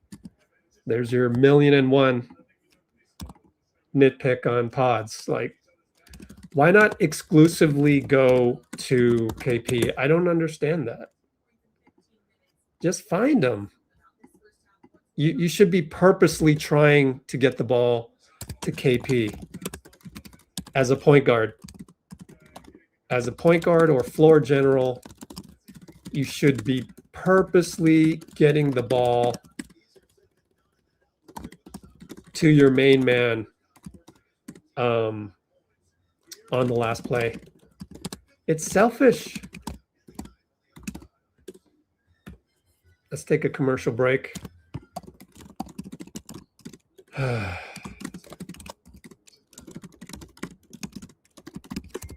Hit the like button too. We got 30 concurrents and number of likes is now 22. 8 more likes.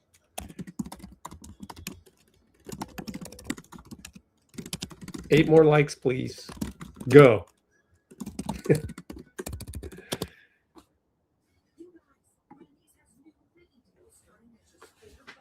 Not a bad shot. Disagree.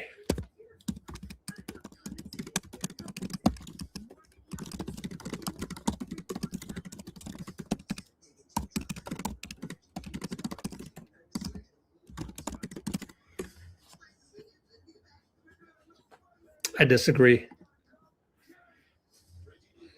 Get the ball to KP. You should be purposely looking for KP.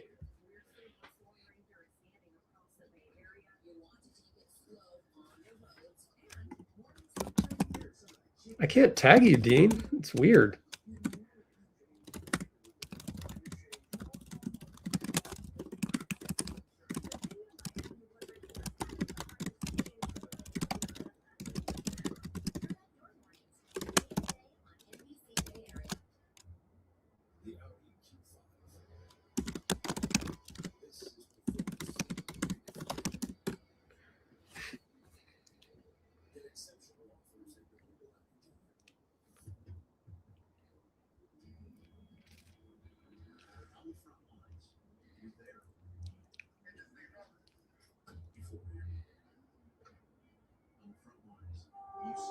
Man, why would you?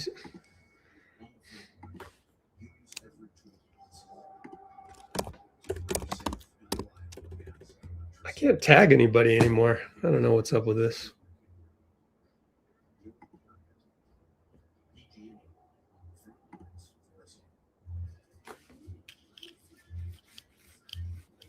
Yeah, that's not happening. I'd be shocked if Adam Silver were to gut the Clippers.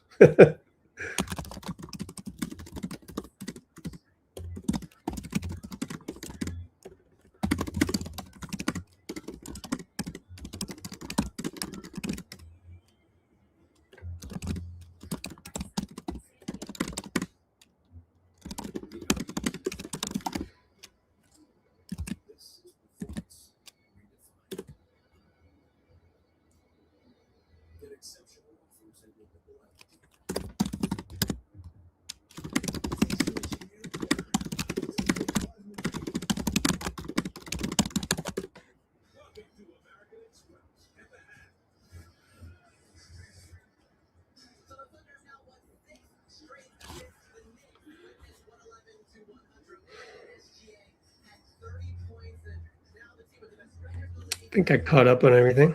Yeah, let's run a commercial before I do the recap. Next up, recap of first half.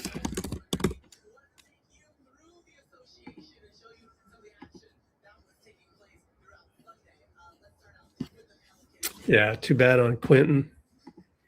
All right, I'll be right back. I'm going to microwave some popcorn.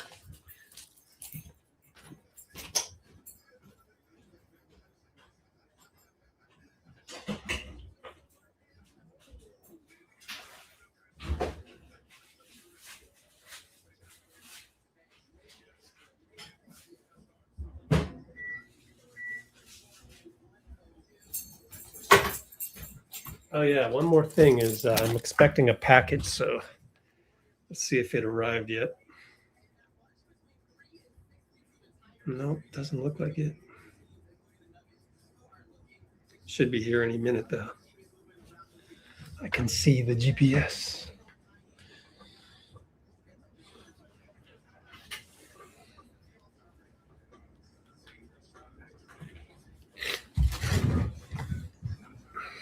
Okay, time to do the recap. I'll just do a first half recap. Oh, right here. Yeah, watch this. Would rather do this to teach you guys some stuff. Let's see.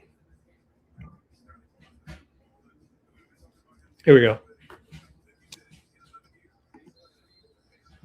All I wanted to really say about that one. But yeah, I love the fact that KP is playing up to his ceiling tonight. I think he's really being a fulcrum. So, wow, this is very, very exciting. And it makes me rethink the whole, season sucks, let's call it a day type of approach. I'm starting to trend towards let's get Steph back and maybe give OKC a scare. Okay, I'm going to do the recap right now because it'll help me do this later, because I always do a recap, as you can see from the recap playlist.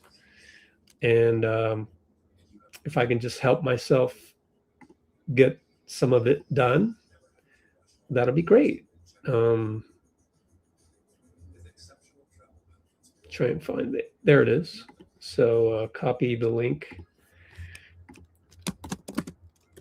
Now doing some of the recap, which will be part of the whole recap. It's also on our Spotify. Also on Spotify and Apple Podcasts. So go search on Let's Go Warriors, all one word over there.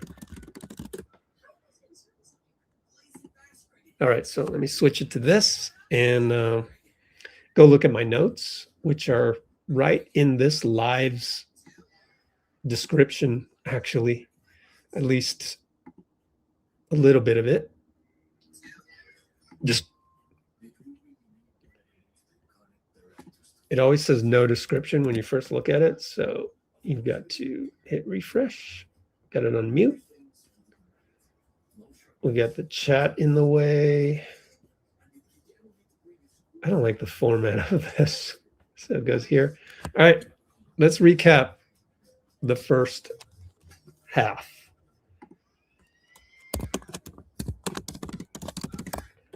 Let's go as fast as I can.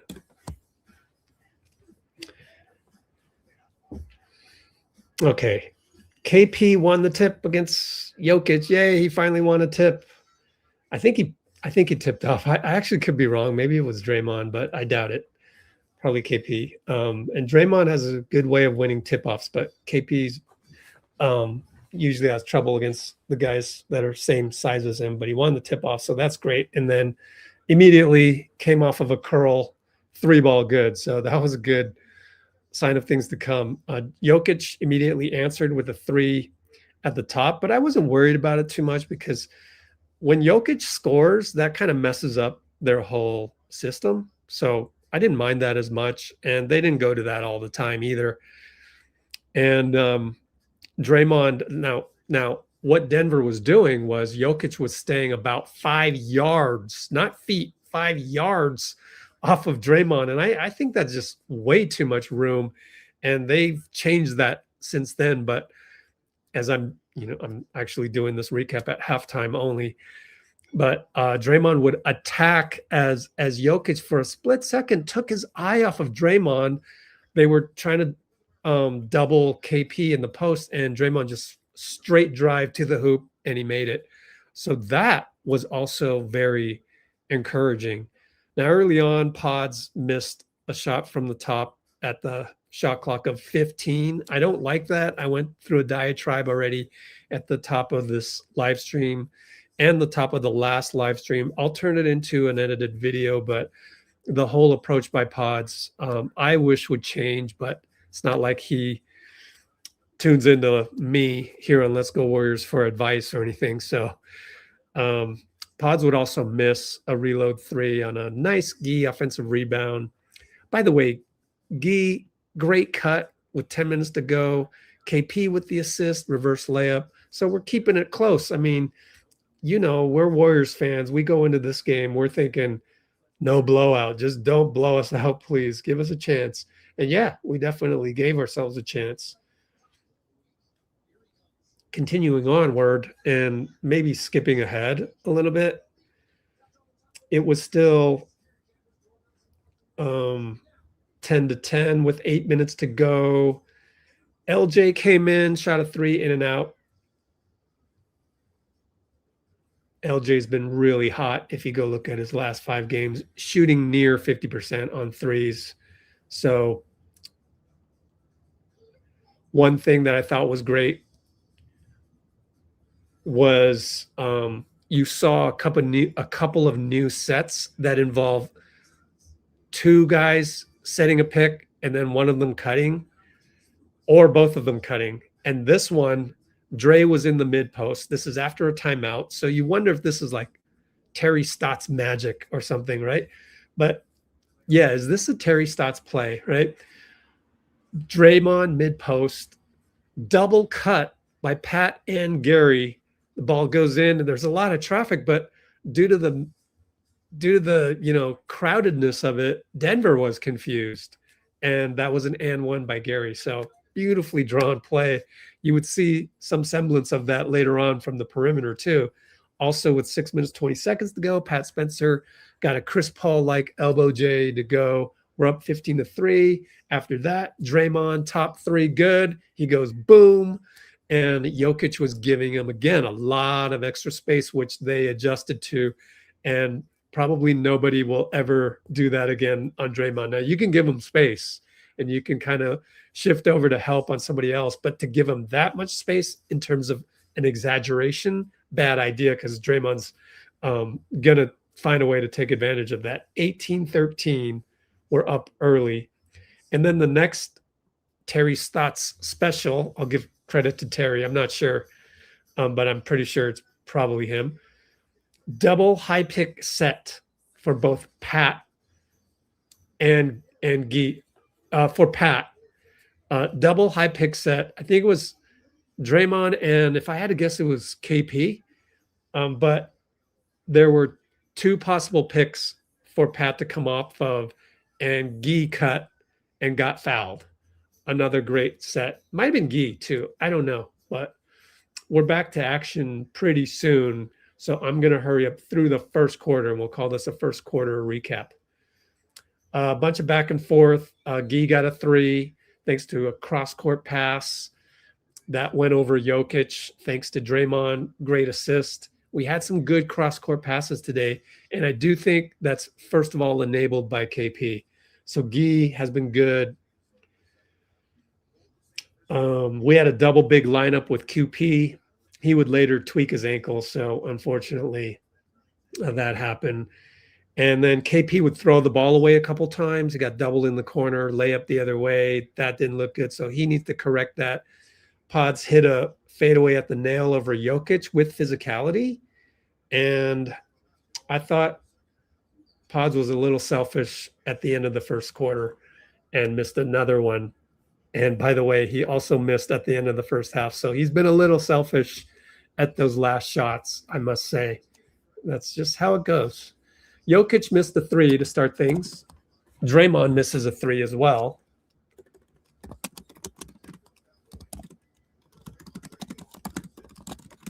Cam Johnson for three. Got it.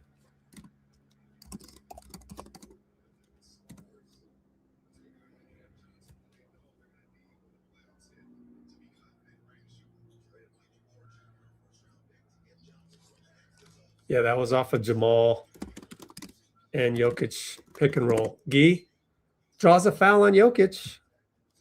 Nice. We're only up by 4 right now. Ooh, yeah, Jamal Crawford calling Gee savvy. Gee decel foul by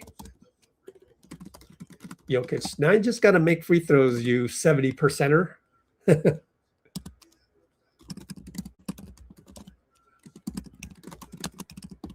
Made it. Wow, this is a very, very pleasing executed game plan by many, many of the Warriors. Now, if Melton would show up, we'll be in good shape. Gee makes both. Beautiful. We're up 55-49. 11-minute mark. Peyton Watson and Gee. You know, by the way, them not having Aaron Gordon and Gee having to guard him instead. Oh, great defense by Gee. Peyton for three. Got it over Draymond. But that was good defense by Gee to jump the lane. Man. Good sidestep three. And we got KP in the post against Jamal. Shoot it. Good. Yes, sir. Yes, sir. Love it. There's no way he can guard it. Post turn fade. Easy. Front rim over Jamal. 57-52. Jokic elbow. Backs up for a three over Dray. Ah, he got it. Ooh, this is playoff caliber, man. Back step three over Dray. Is that a foul on Jokic, or is it just out of bounds? 2 fouls only. Might have been just out of bounds. I wasn't watching as they crossed half court. Yep, it's a foul on Jokic. 2 fouls. KP off the curl from Podz. Blocked. Didn't see Peyton Watson. Good block by Peyton. 2 ball by Peyton. Missed it. Podz, great rebound against Christian. That's not easy to do. And he goes 94 feet and then does the Euro shrug. I still don't agree with that. I think you're a floor general. Run the plays. It's the wrong approach. Deflected kick ball by Draymond.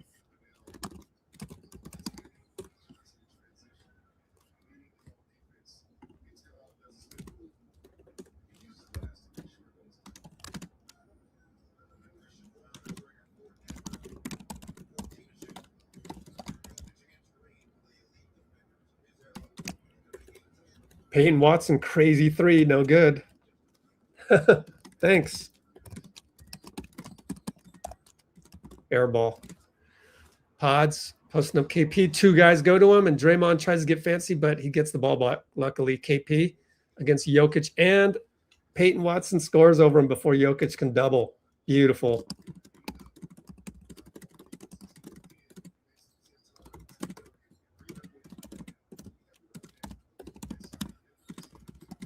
Christian Braun 3, no good. But it gets tipped by Draymond out to Jamal, unfortunately.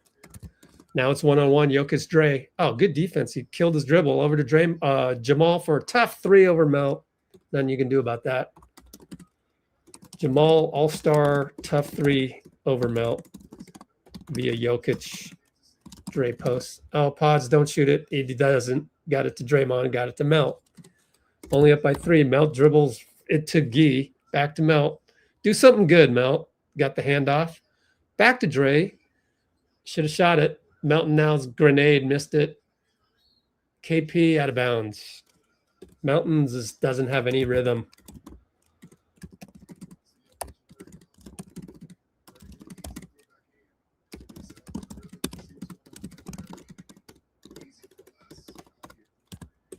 I don't know what's worse right now, Melton's decisions or Pods. Probably Melt.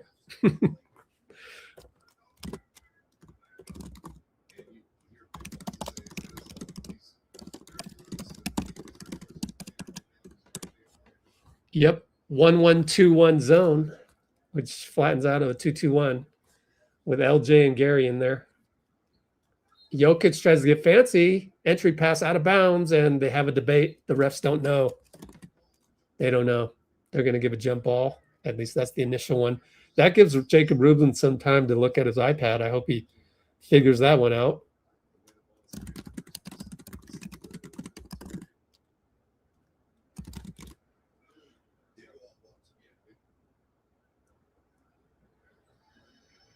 Yep, that's off Peyton Watson. Why, we can't challenge this? Thank you. Steve grew some balls. Yeah.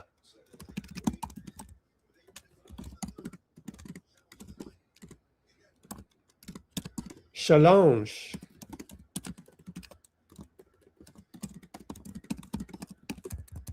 Yay. 61-58 timeout.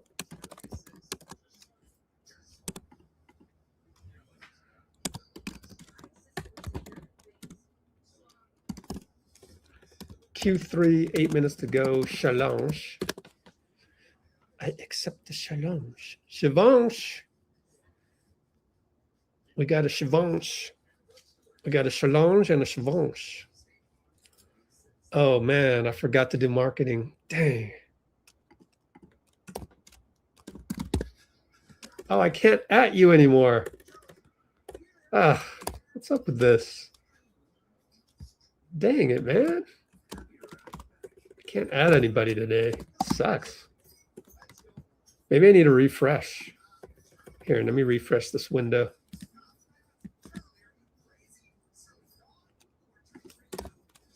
Nope. Weird.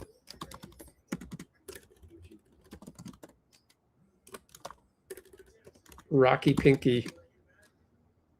I cannot at you for some reason.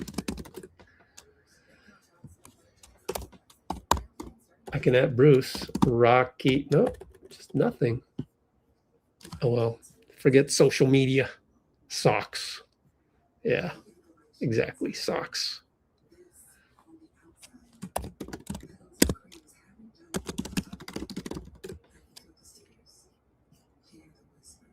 Yeah, let me try it now. Now I can. It's like I can't at you if you didn't say anything in the last, let's see, when did you last? 8:30, no. Yeah, 8:38. Maybe it just expires if it's not within 5 minutes. Strange. Do you guys see Luka-esque style of play? Yikes. Wow. We should at Guy on that one. I like it, man.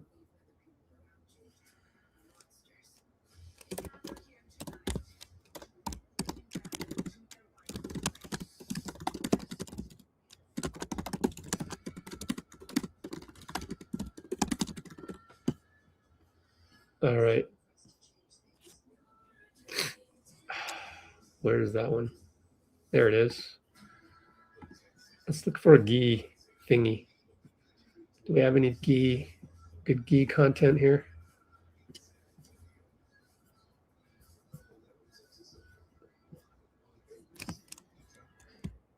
Gi is Luca-esque. Wow.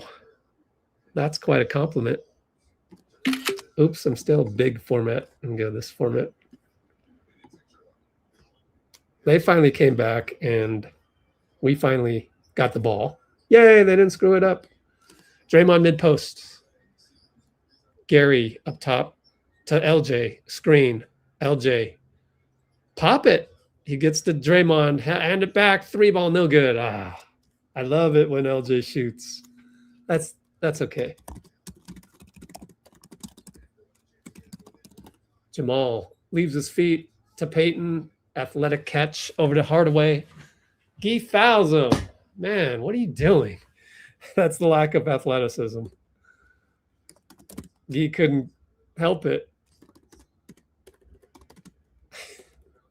You can't expect him to play perfect all 48 minutes.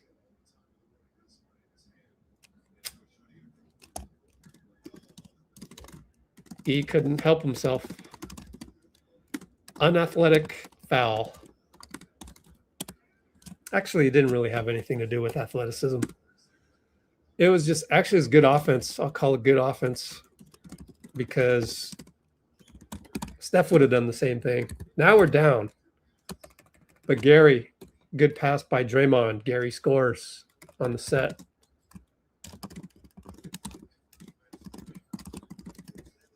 Draymond with 7 assists. Up by 1. 3-ball Jamal over Melton. No good. Good closeout. At least Melton's playing defense. 3-ball LJ. Short.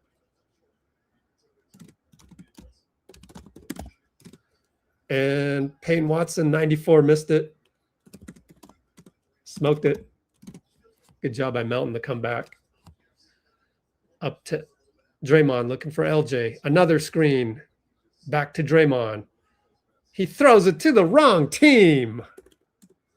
What are you doing? Man, that's awful. What goes through your head? Oh, Draymond. Green Bakery's open. THJ, fadeaway 2, missed it. A lot of misses. Late fade miss.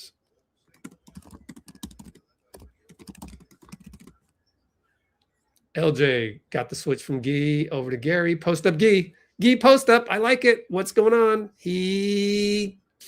Great pass to Draymond, of course. And 1.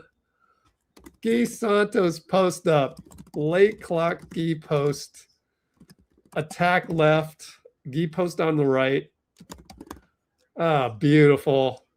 Drop pass, Draymond, and 1. Who's the foul on? The Jokic? Yep, Jokic's got 3. Yeah, Gee. Gee, Luca-like. Luca-like. Luca look-alike. Say that 5 times. 66-62 Warriors. I should go live on Instagram, huh? We got 5:40 to go, third quarter. Up by 4. Jamal around a Jokic screen over to Najee, the enemy. We don't like him. Jamal over to Brown. Smothered by Gary. Don't foul him. And Christian goes baseline. Athletic move. Good. No foul. I'm just glad Gary didn't foul him. Baseline burn, Gary. That's okay. 66-64. Draymond left open by Jokic. I mean, technically, that's defensive 3 seconds. All right, defensive 2 seconds. Gary for 3. Nope, with that side spin. Tapped it. Christian tapped it to Gee. Pat Spencer, Mofo 3 missed. That sucks. That sucks. They're going to call a foul on Draymond, and he's going to yell at the ref. I hope that ref is okay with this. Tyler Ricks. He's going to go hard at Rex. I hope he can handle it. Let's watch this. Well, that's part of the game. Don't get attacked, Dray.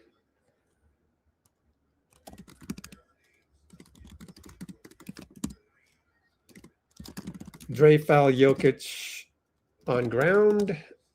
Second personal sub out. But he went 7 minutes. Sub in Seth and Podz.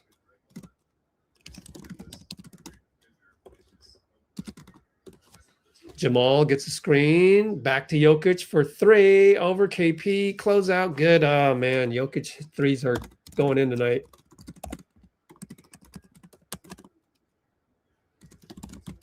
$66-67. Now we're down by 1.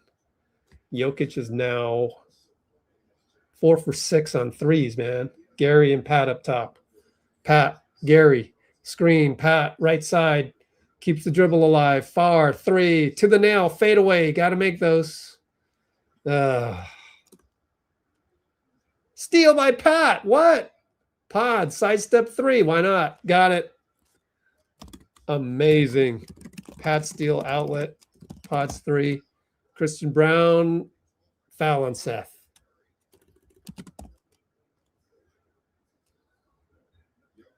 Nice. It is now 69-67 Warriors as Seth fouled.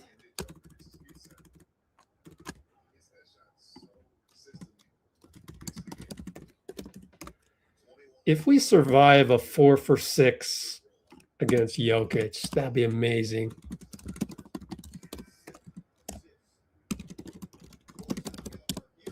So Christian Brown to the line, as that was a shooting foul.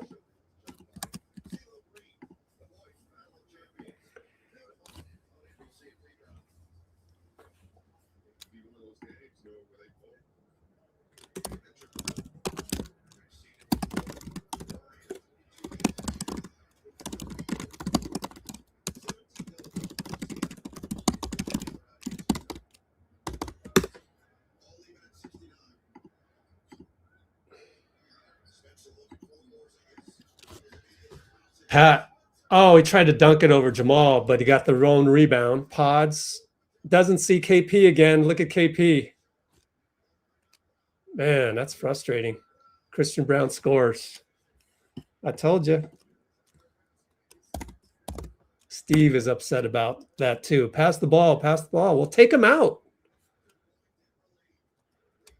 Ah, man. Seth. No good.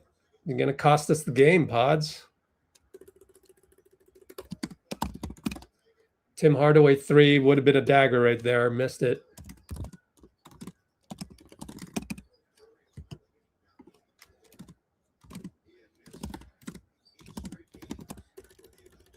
Post up KP.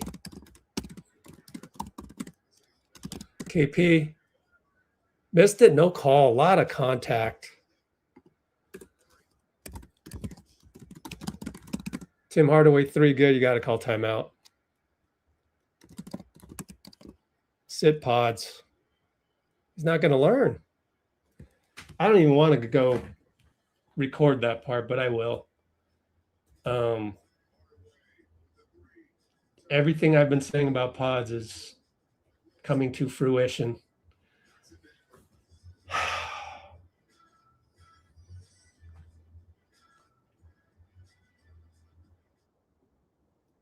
Steve was absolutely pissed. I'm recording the whole part.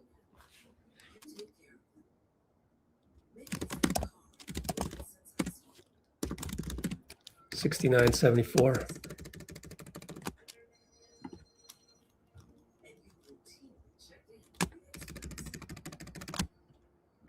You got to yell at him. Would someone please yell at Podz? Like,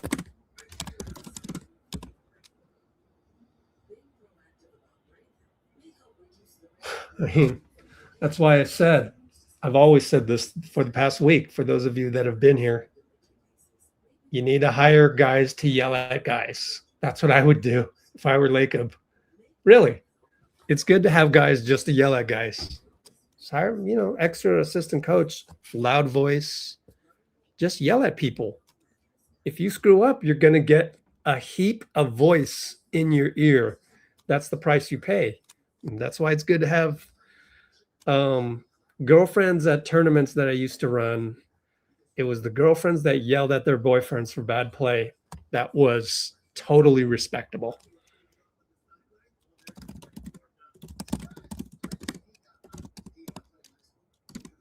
So my anecdote of girlfriends at tournaments.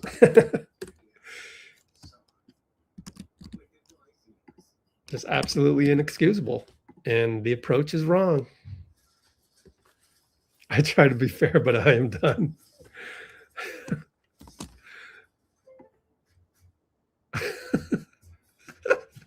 Well said, Bruce. I mean, Bruce has a really good way of expressing frustration with humor. I don't know. Like that one isn't actually particularly humorous, but it's we know Bruce so well that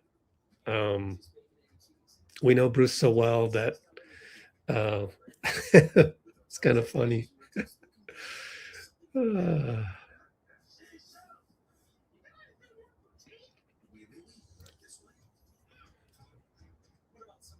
So anyways, the timeout puts us Denver 74-69. Really entertaining game. I mean, even if we don't have Steph, we are pretty dangerous, which is kind of cool to say.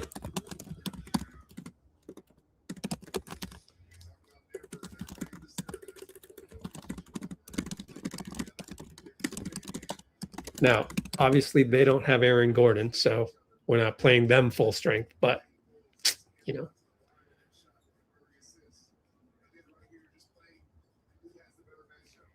I'll do it for season tickets. What will you do? I missed it. Yeah. Podz is still in there. Well, he still needs a playmaker, so LJ isn't quite the playmaker. Pat gets fouled. Ticky-tack on Bruce Brown. He's arguing it, but yeah, I don't know why he fouled him on that one.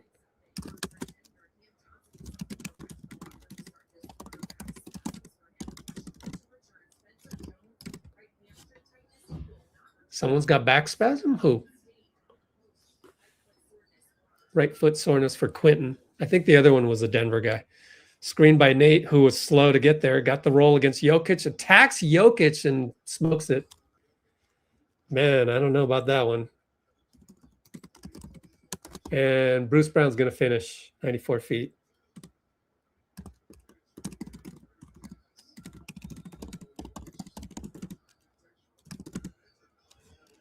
Nine-0 run. Porzingis got fouled off the ball. Was it Jokic? That'd be his fourth. If so, 69-76. Got to be careful here. So that's a bad foul on them because they have all the momentum. And that might be 4 on Jokic. Yes. No, 4 on Peyton. No, so I don't know. We're in the bonus, though.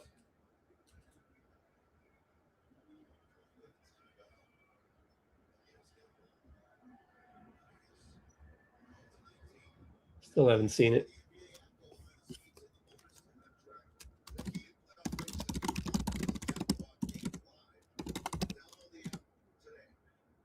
Oh, it's Christian Brown.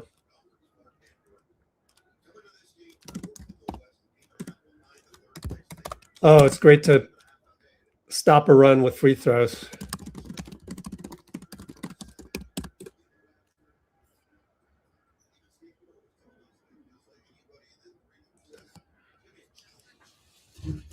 All right, Melton's back in.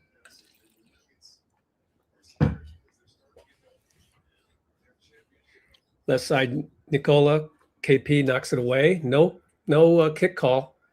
And he fake drive. Draymond helps, but he spins away from the help, and it trickles in. That's best center in the league.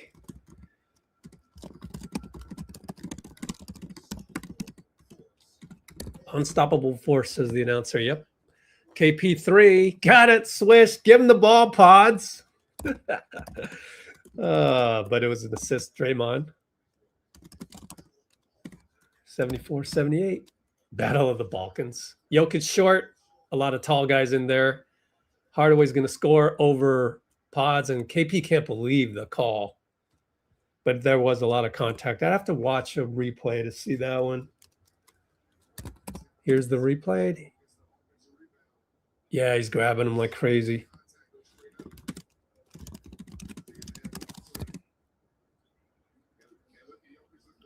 Pod's just too small. That's not his fault.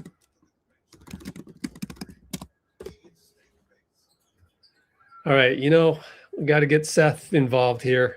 Like if I'm the point guard, that's what I would do. You guys keep that in mind. Melt's having an off night. Try to get it to Seth, but Pod's probably not thinking that one bit. Got it to Seth out of, fake three. Inside the gi, post up. Get away from him, Pods. Give him space. He gives him space. He spins. Beautiful move. It's going to be traveling, though. I thought he was fouled. You might want to challenge that. Go get the ball. Challenge it. Hurry, Steve. Yep, he got held. Steve's too slow on these. Gi post spin. Fouled by Christian Brown. No challenge by Steve. His balls grew back. Regressed. Travel call.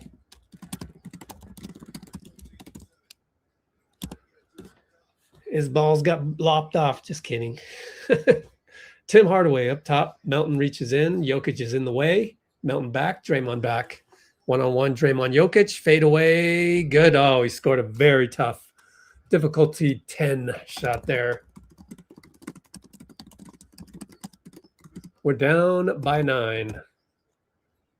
KP's out. Melton's holding his wrist. Draymond for 3. Nope. 23 seconds. Left wrist on defense. It's Bruce Brown. 9 seconds to go against Melt. Jokic wants it. He's going to try and sneak, but can't get there. So Strother will shoot a 3, and he got it. Well, you can't really blame that one. I mean, Guy from half court missed it. So Guy gamble on Jokic perimeter posts. Strother was ready. Corner 3, good. So the end of the quarter, we're now down by 12. That's tough. What can you do? But I want to analyze this and try and find out how we got down by that. And I almost think the momentum turned when Pods was selfish. So let's take a look at that. Denver 86-74, end of Q3. Was Pods selfishness the cause of Nuggets run? I don't know. We'll see. Looking at my notes, which you can't see because I got too many characters, nearly 10,000. That was way back when. That was way back when it was 5 points. So halftime was down by 7. So we were +2 up until the point where Pods screwed up. It was, in fact, a 2-point game. We were up by 2. Yikes. Pods got a 3. See? When Pods makes 3s, I worry. 4-minute 10 mark.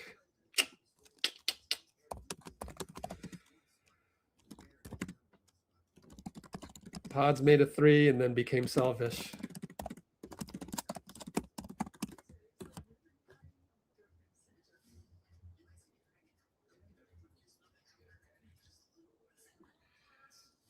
I can light the flame. I can't blame it entirely on him because, you still got to play defense. So, 4 minutes, 10 seconds. But we were up 2 at that point.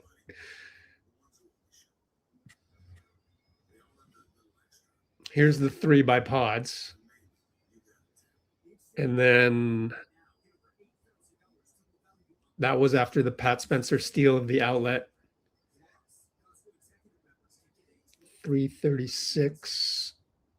Podziemski 12-foot driving floating shot. KP's wide open. They come back 7 seconds later. Christian Brown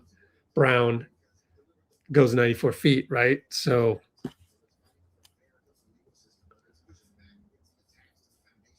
7 seconds later, man.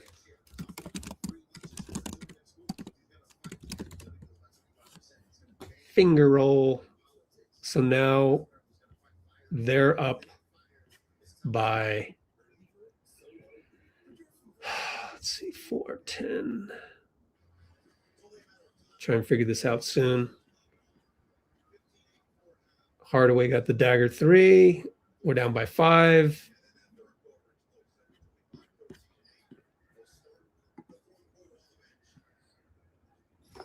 Cryer over to Gary. No Podz. Over to Cryer for 3. No good. In and out. So he's cold today. They're all good shots. Like they're almost going to drop, but they don't drop. In and out. They're all in and out. Bruce Brown, Gary dribbles right by him. Good jump by Gee. Oh, great defense, Gee. Timed well. He got up high. Gary for 3. Come on, Gary. Yes! Gary got it. Gary 3. Left open. Extra dribble.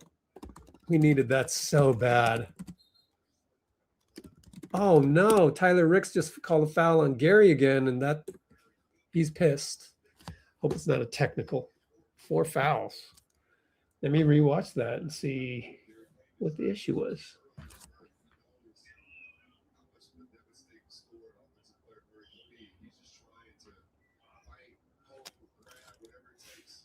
Didn't see it.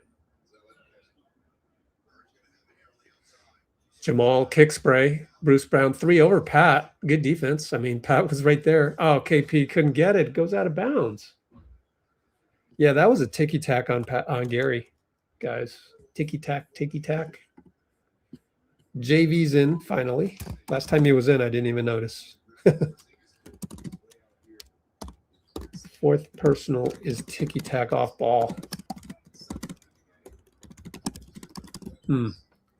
Corner Jamal Gary. Jamal and 1 against Gary. Gary couldn't do anything. Jamal knew it. He was in foul trouble, so that's 5 fouls. That's an all-star play. So Jamal, all-star 1v1 post fade versus Gary, and 1. 5th personal. I think you just keep him in. Keep Gary in there. While the momentum might not be good. I don't know. It's a tough call whether to keep him in or out. I'd probably take him out just to, you're down 11. You need offense anyways. Is Melton in for him? I can see 4 Warriors right now. So, yep, he came out. Sub out for Melt. Yep, got to go with that. Pat calls for a screen from KP. Got it to KP, pick and pop. And KP throws it to the wrong team, and he knows it. It's really bad. Find it. Tim Hardaway attacks. Over to JV. Held up. Jump ball or foul? They're going to call a foul on Cryer.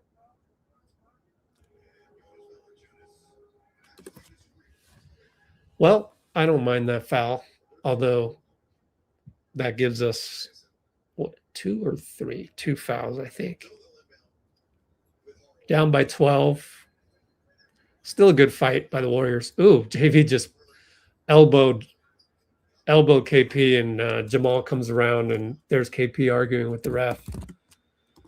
Jamal curl 3 via JV. Timeout, Steve. We're down 15 now.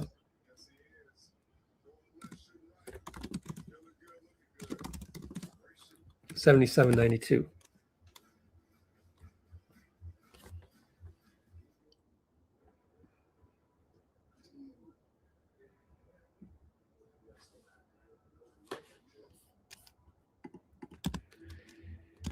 $92.77. Q4 10.07.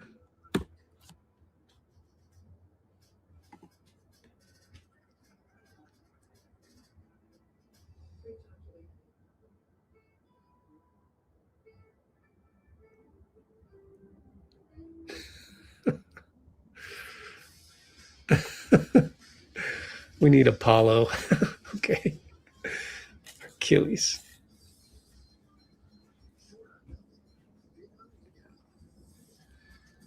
10 threes this quarter. Dang.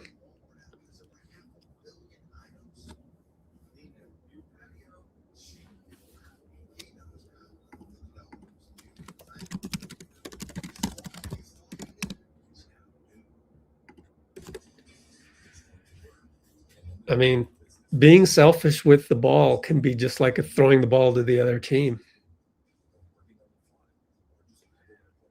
So it can ignite.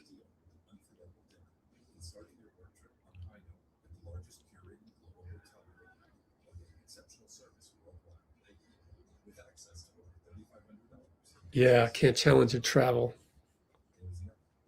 Yeah, you can. If he was fouled. Really?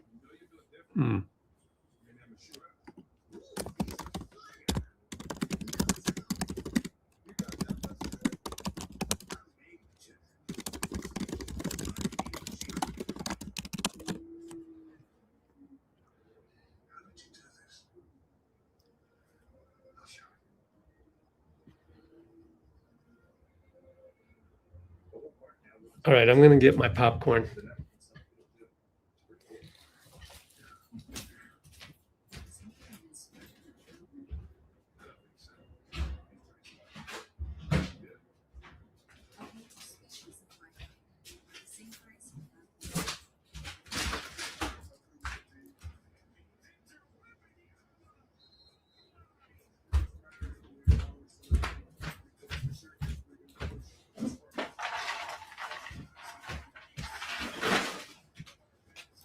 We got Bruce mentioning the Valkyries, isn't that so, apropos?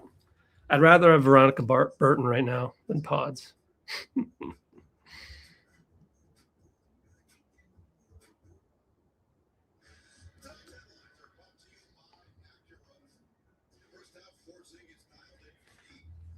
Next time out, I got to go get my package. Just arrived at my doorstep. What are they from threes? Denver, 15 for 32.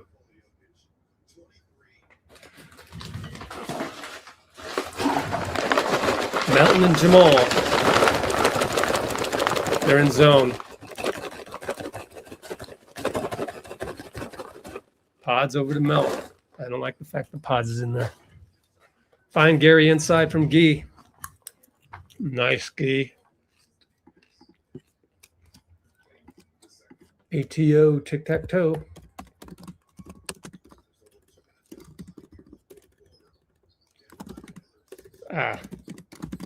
Inside Bruce Brown miss. Gary rebound. 79-92. Post up KP. Bruce Brown. Got all day. JV. Double. Melt. Passes it up to Podz. You're not feeling it when you pass it up to Podz. He hits it, though, which might not be a good thing. Podz 3 via passive Melt. That's okay. Melt's off. 82-92. Well, Pods play better now. JV and Gee. Dump off pass. Gee blocks it. Bruce Brown. Bruce Brown with a tough foul on Pods. And they're going to discuss if that's a flagrant. Should they review it? Extra push.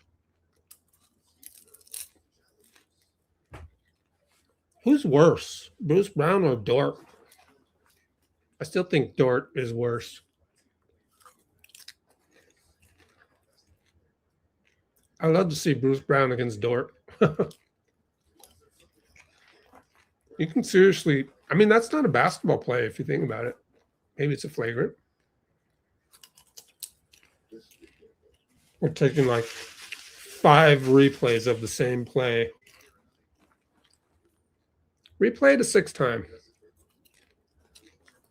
It's going to be a normal foul.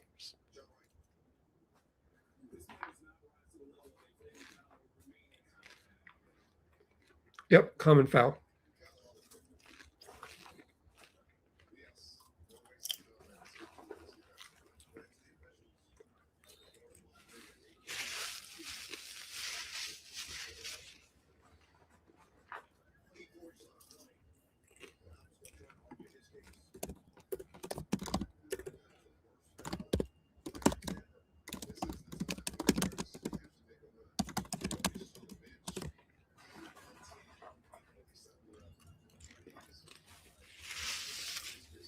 Melton up top, Bruce. Hounding them like crazy. Pretty good defense, actually. Goes away from the Gary screen. Goes inside Gee. Gee throws the ball to the other team, and Jamal gets hit by JV. Let's get an 8-second call. Nothing there. It's 5-on-4, though. Oh, and we let Strother waltz down the court 4-on-5. That's embarrassing.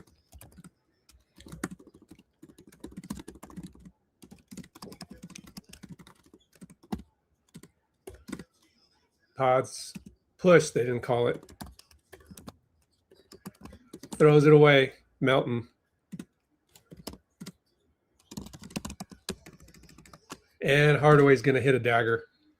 3-ball corner on the horrendous pass by Melton. So Melton Pods are kind of unplayable.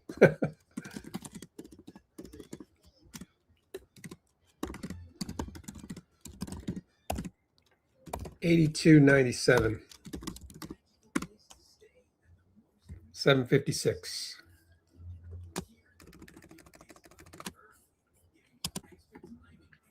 Why does Melton suck? I don't get it.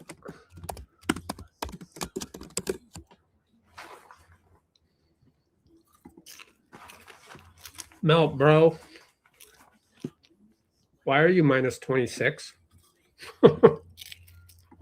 Wow. I can't believe how bad Melton is.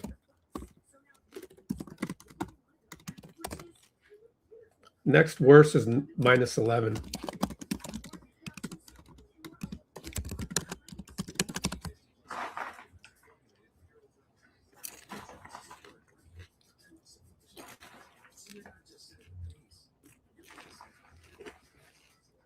Oh, I got to go get my package. Be right back.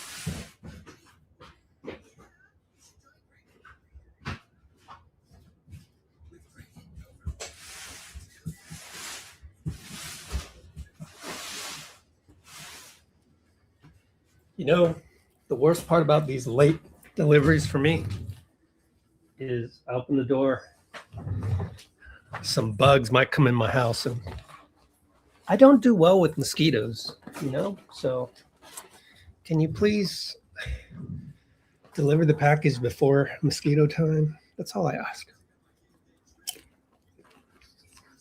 Yeah, Bruce.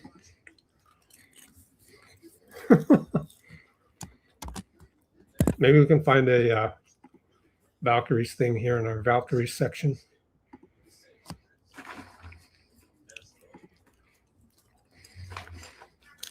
They were at Santa Cruz yesterday night.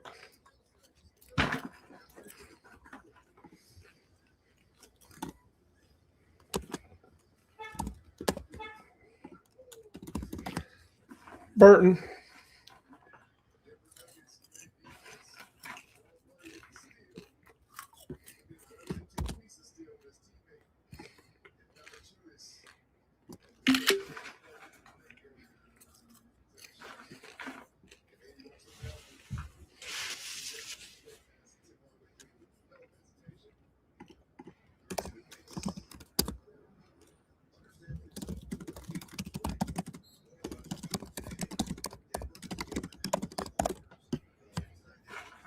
All right, we're back.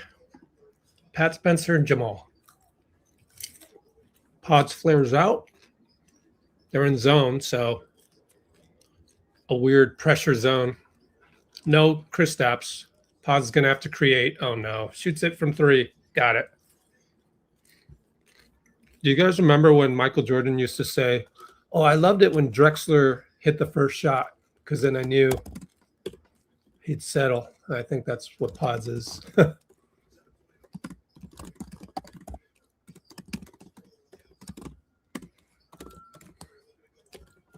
He gets a big head when he starts making these shots. Jamal, right baseline, good. Tough shot. It's an all-star jumper. 85.99. Don't get happy, Podz. He actually thought Bruce would close out on him. He goes in, calls a foul on Bruce Brown. That's a lot of fouls on Bruce. 4 fouls.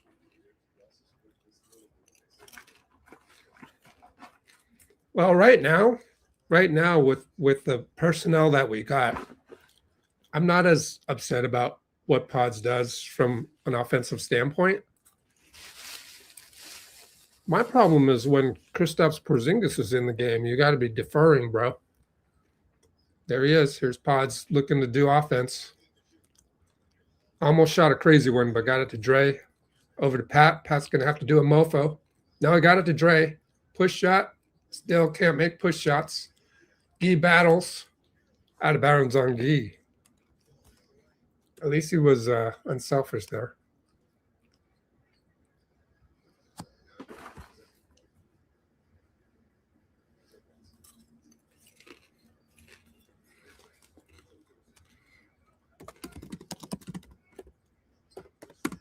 Strother misses. Watson, no foul call.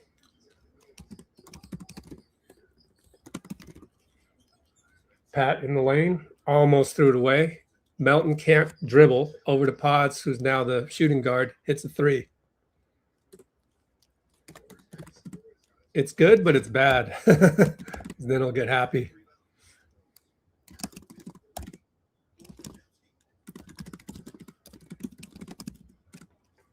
5 threes for Podz, but we're down 11. Christian Brown, 3, brick. Draymond rebound. Brings it up. Gets to the nail. Dribbles away. Finds Podz. Oh, boy. At least he's hot. Air ball. It's so Podz. I told you.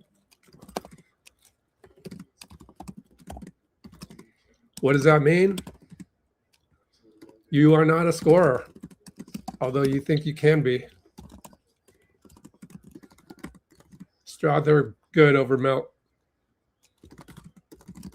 Everyone's scoring over Melt.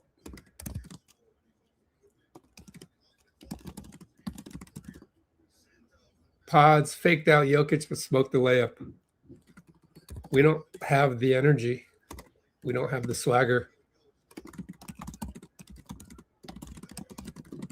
3-ball dagger, no good. He has to foul Jokic.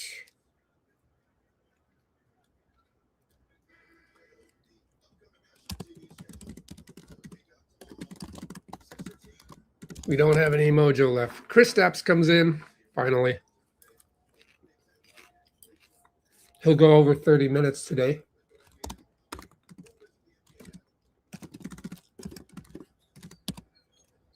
"28 minutes already."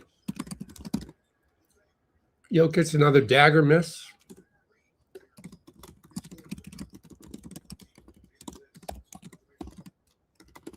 There's Podz, not okay. Posted up to KP. Face up Bruce, probably fouled, in and out on the banker.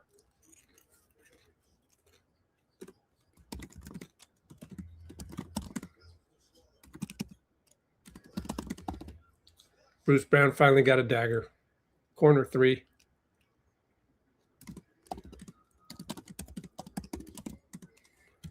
That ought to do it with 4:12 to go. Melton gives up his dribble again, playing like crap. KP misses a dunk.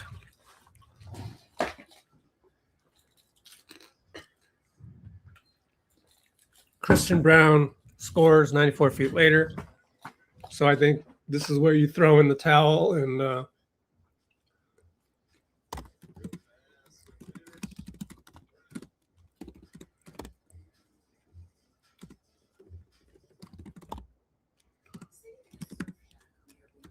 A106 timeout. Time to wave the white flag.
Peyton Watson finds Christian Brown for a layup as we wave the white flag indeed.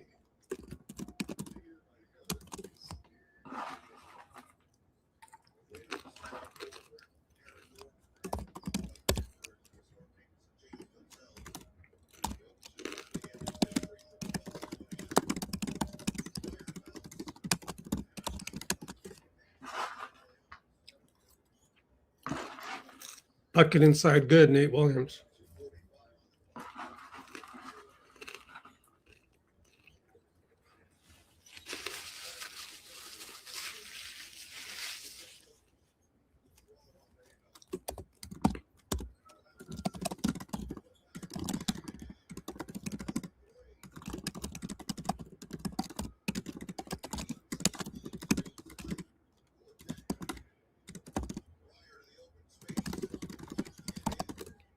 LJ missed another one.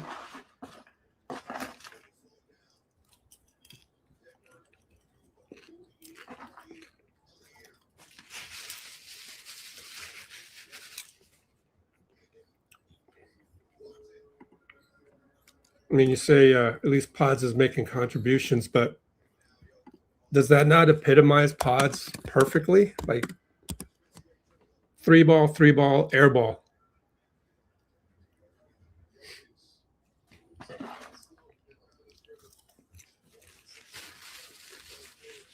You just don't know who you are.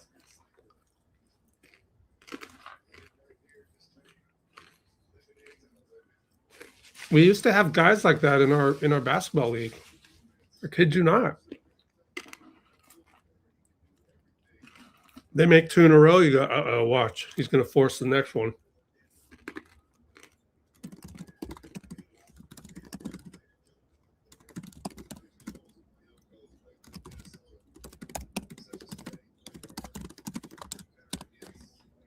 Those guys are just, they don't understand the game.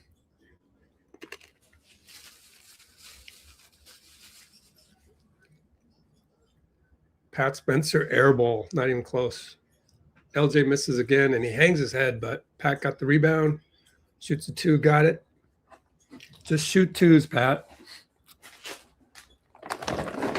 Watch Chris Paul tape. Seriously. What do they do in their spare time? I have respect for the guys that watch other players. A garbage 3 by, I don't even know who that is.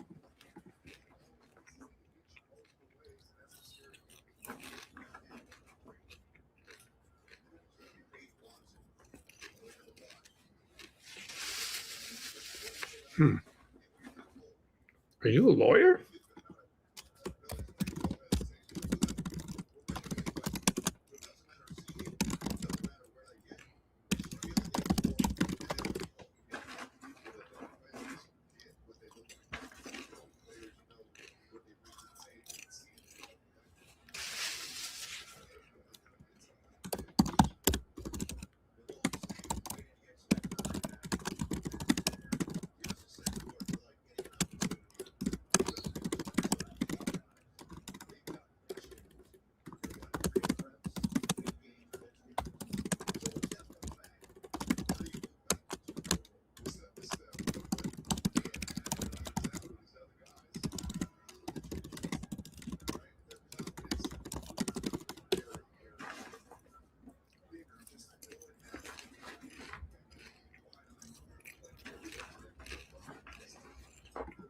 Two more likes. Omer, offensive rebound.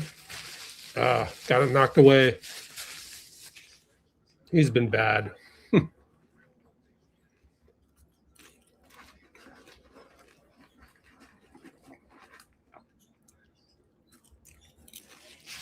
His 10-day won't last that much longer. Dunk down the lane for Deron Holmes. Turnover, Omer and LJ.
Well, it was good. Good 2.5 quarters.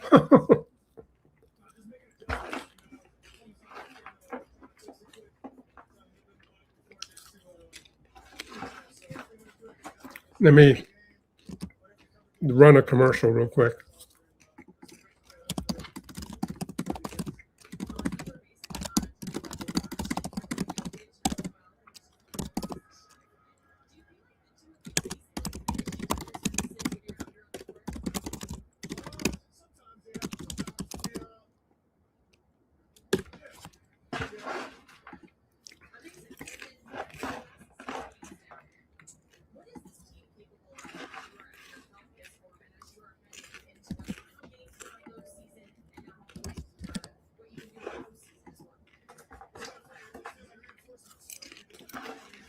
By the way, good night, Bruce.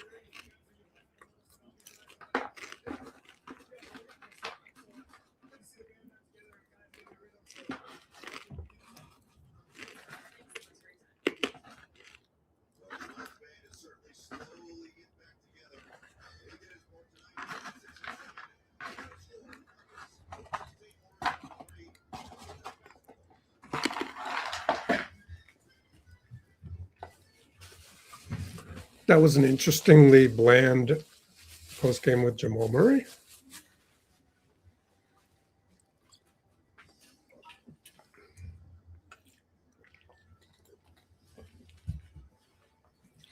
All right. I am about to dissect the game for you. About to dissect the game for you. 3-hour mark.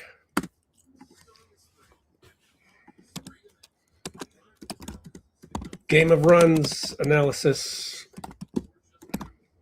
recap, where we dissect how things went wrong.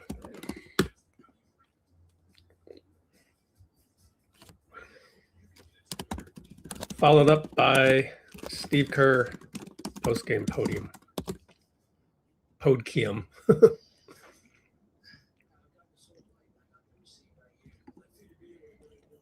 All right. I'm going to throw the play-by-play over to actually the second quarter because it wasn't that bad. Let me just finish because I did the first quarter at halftime.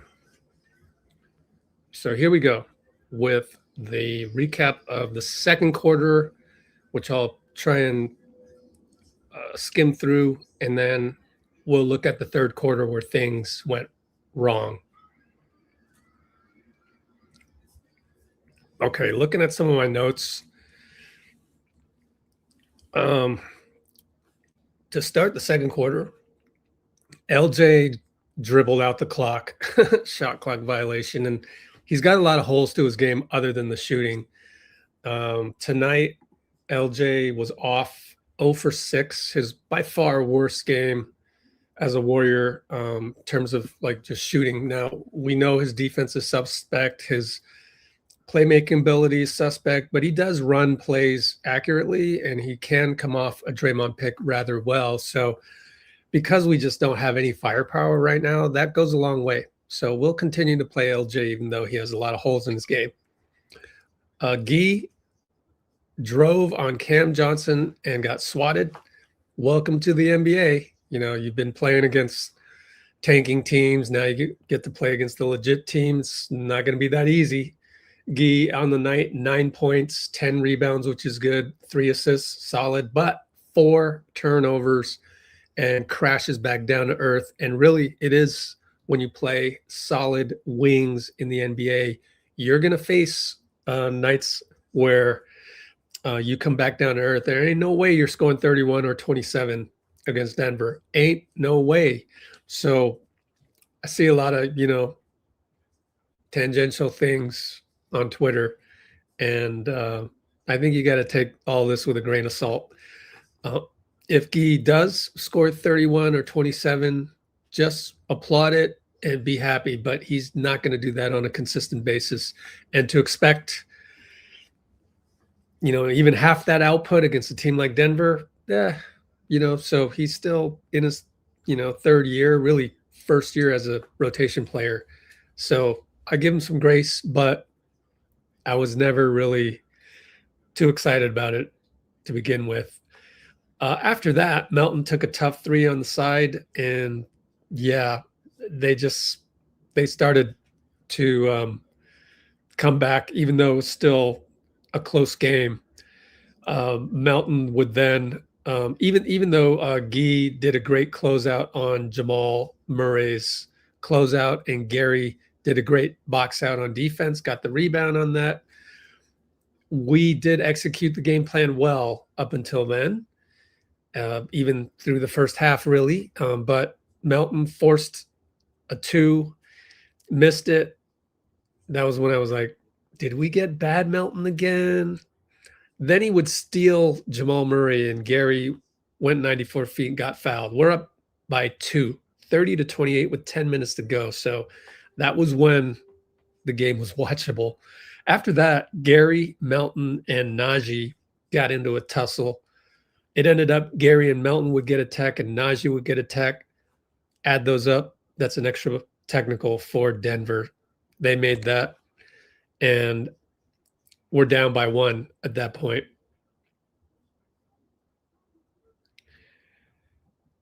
Guy, again, crashing back down to earth. Guy with a drive in the lane, landed on 2 feet like you're supposed to, but up, turnover on the bad pass.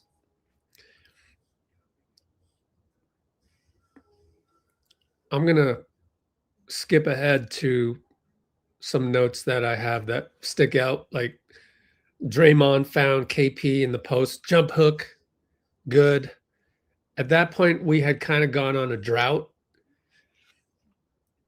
I won't be able to look it up on the play-by-play, but it was a mini drought. And that finally stopped the Warriors' drought.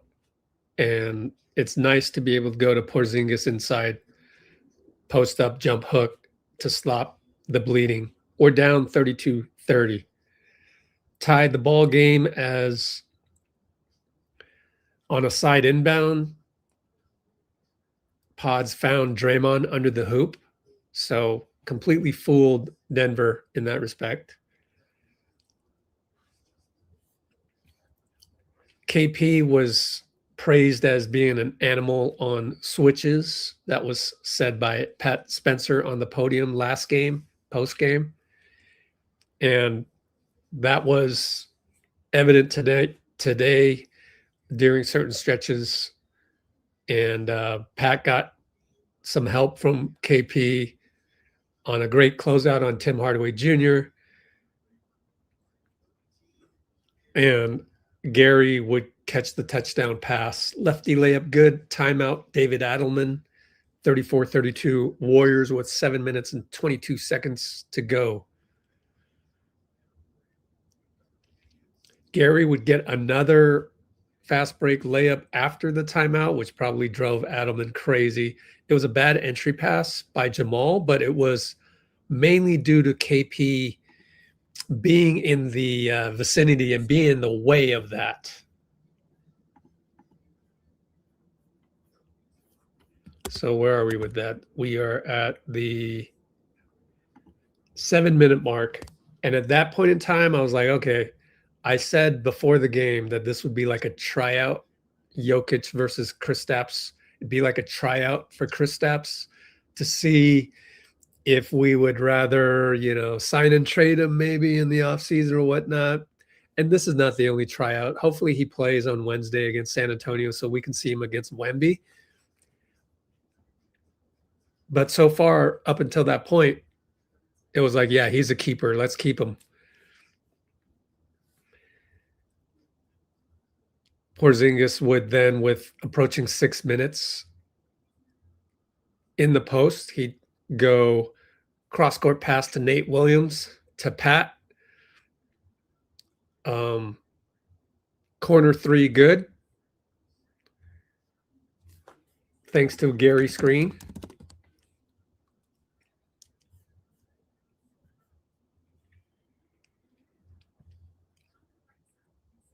And that was That was a 3 by Kristaps. But it's really good to have KP from the mid post be able to do a cross-court pass to kind of get the defense off their heels. So that was a good example of that.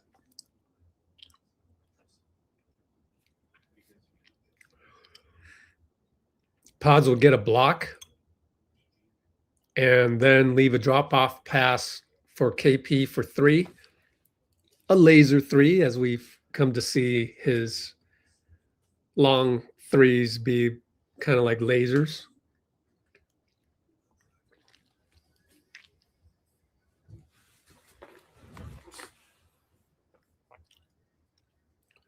And we are up by 10. And that's with 5:52 to go.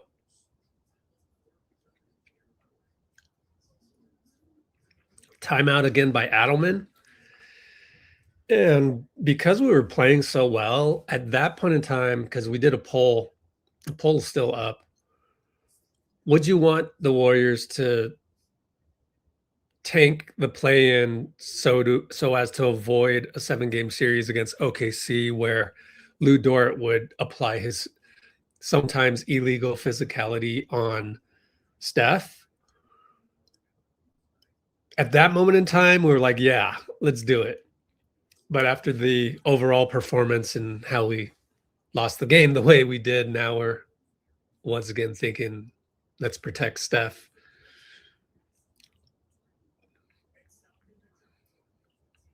And the really cool thing about us going up by 10 was it's not like it was set plays. It was really a lot of improvisation and finding KP. And like I said, getting the cross-court passes, feeding off the double teams on KP. So it was very fun to watch. And if I can convince you that we've got hope after this game, even though we lost by as much as we lost, I think there's a lot to look forward to. I mean, it doesn't seem like it as we ended the game with a 23-point loss in the record books. But if you just look at the first 2.5 quarters, it was fun. It was really, really pleasing to watch us execute the game plan. With 4 minutes to go, Podz would hit a catch and fade 3 in the corner off of a Gary screen. And that capped off a 19-2 run. We actually went up by 13. So to lose by 23 means that it's a 36-point swing since the 4-minute mark of the second quarter.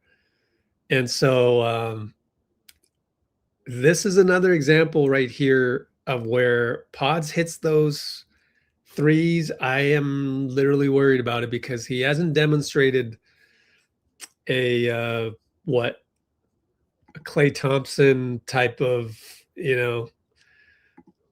performance where he's just on fire and you could just throw the ball up and it's a swish. No, it's not even close to that. 5 for 8, but 1 air ball on that. And I am being tough on him, but he needs that. Someone needs to be tough on him. At that moment in time, he was a plus 19 with 7 points, 4 rebounds, 2 assists. And Porzingis was dominating with 14 points, even though it was only 2 rebounds and 2 assists for him. But he was Kristaps was the fulcrum of the offense that was yielding us a 13-point lead. And then Gary inside against Peyton Watson, flagrant foul. So he had a lot of fouls tonight. 5 fouls. Got a technical was one of them, flagrant one on another one. So a weird game for Gary because he got a lot of good layups, played pretty good defense. I mean, 7 for 8 from the field, but very touchy on the defense and tried to apply physicality, but was getting called on those fouls. We had a Pat Spencer offensive rebound putback against Jokic of all people to go up by 13, keep it a 13 lead. 7 turnovers by Denver at that point. But we were fouling a little bit too much. And then we had a smoke layup by Melton.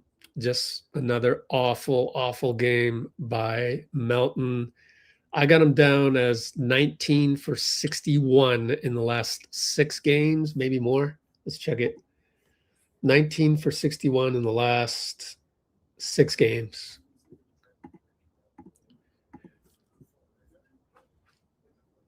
And then that would cause him to be a little bit passive in the second half, which isn't good either.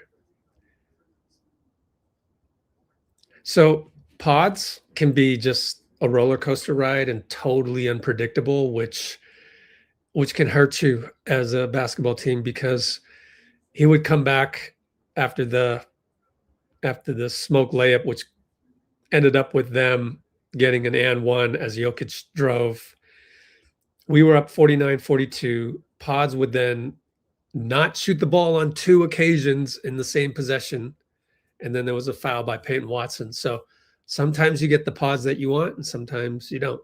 It's very unpredictable. And I think that could use some improvement, but I just don't think his approach to the game is the right way. So we're probably not going to see the improvement, and we're going to have to just go through the player development the long way. We're going to take the long path for Pods to develop, and that's repetition, repetition, repetition. When there's no strategy behind the repetition, you're in deep shit. So it's going to take a while.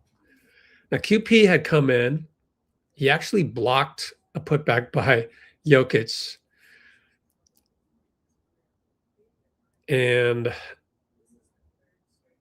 let's see. And to end the half,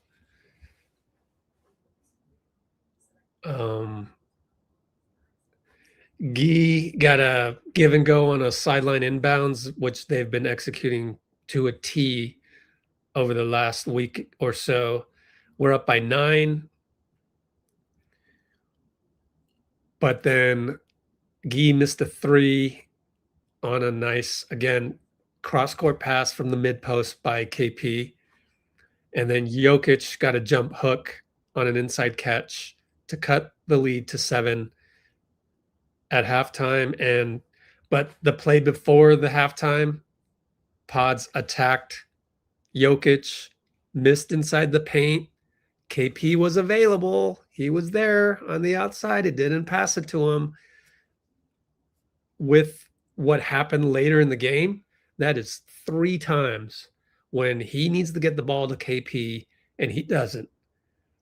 And I've seen that blatantly 3 times in the last 2 or 3 games. I would encourage you to go to our Spotify, go to our YouTube playlist where we do the honest recaps in the game of runs, which is what I'm doing right here. When we lose, I do a game of runs. When we win, it's an honest recap of all 4 quarters. And you'll see that it frustrates me as a former coach that Pods would keep not passing the ball to KP to end quarters or 2-for-1s or what have you. It's selfish, in my opinion. But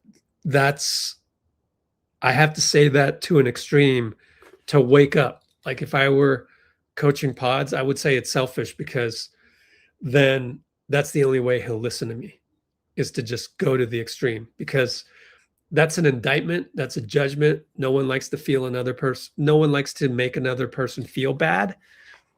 But I'd have to resort to that because I need to break down his arrogance and get him to humility and to understand that you need to play the right way. If you're going to be the point guard in Steph's absence, by default, you become the floor general. And I know Bruce, he loves to laugh at that, because there's no way Pods is a floor general, right? Nobody would categorize him as that. But you are that right now in the absence of Steph. Like, there's no choice. And in fact, when you sit down and Pat comes in, then Pat is the floor general. And he hasn't been really doing a great job of that. Although today, Pat played better. I might digress a little bit.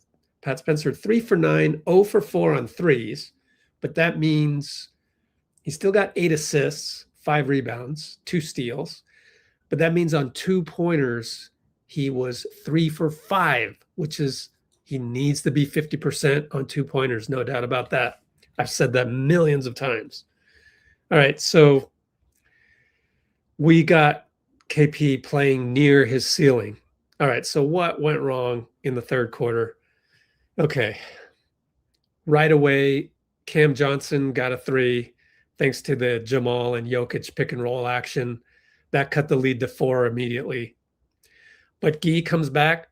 D-Cell, foul on Jokic, made both free throws, back up to 6. Peyton Watson got a sidestep 3 even after Gee was able to play pretty good defense on it. And that cut the lead to 3 again. So they got 2 threes from unlikely heroes on that. So lead is now down to 3. KP comes back, turn fade, easy bucket, even though he front rimmed it over Jamal, up by 5. Jokic, he steps back, dribbles 2 times to go backwards against Draymond, who is giving him space, as he should, hits another 3. So we're only up by 2. And, so credit the Nuggets in finally hitting some shots from beyond the arc. Credit them.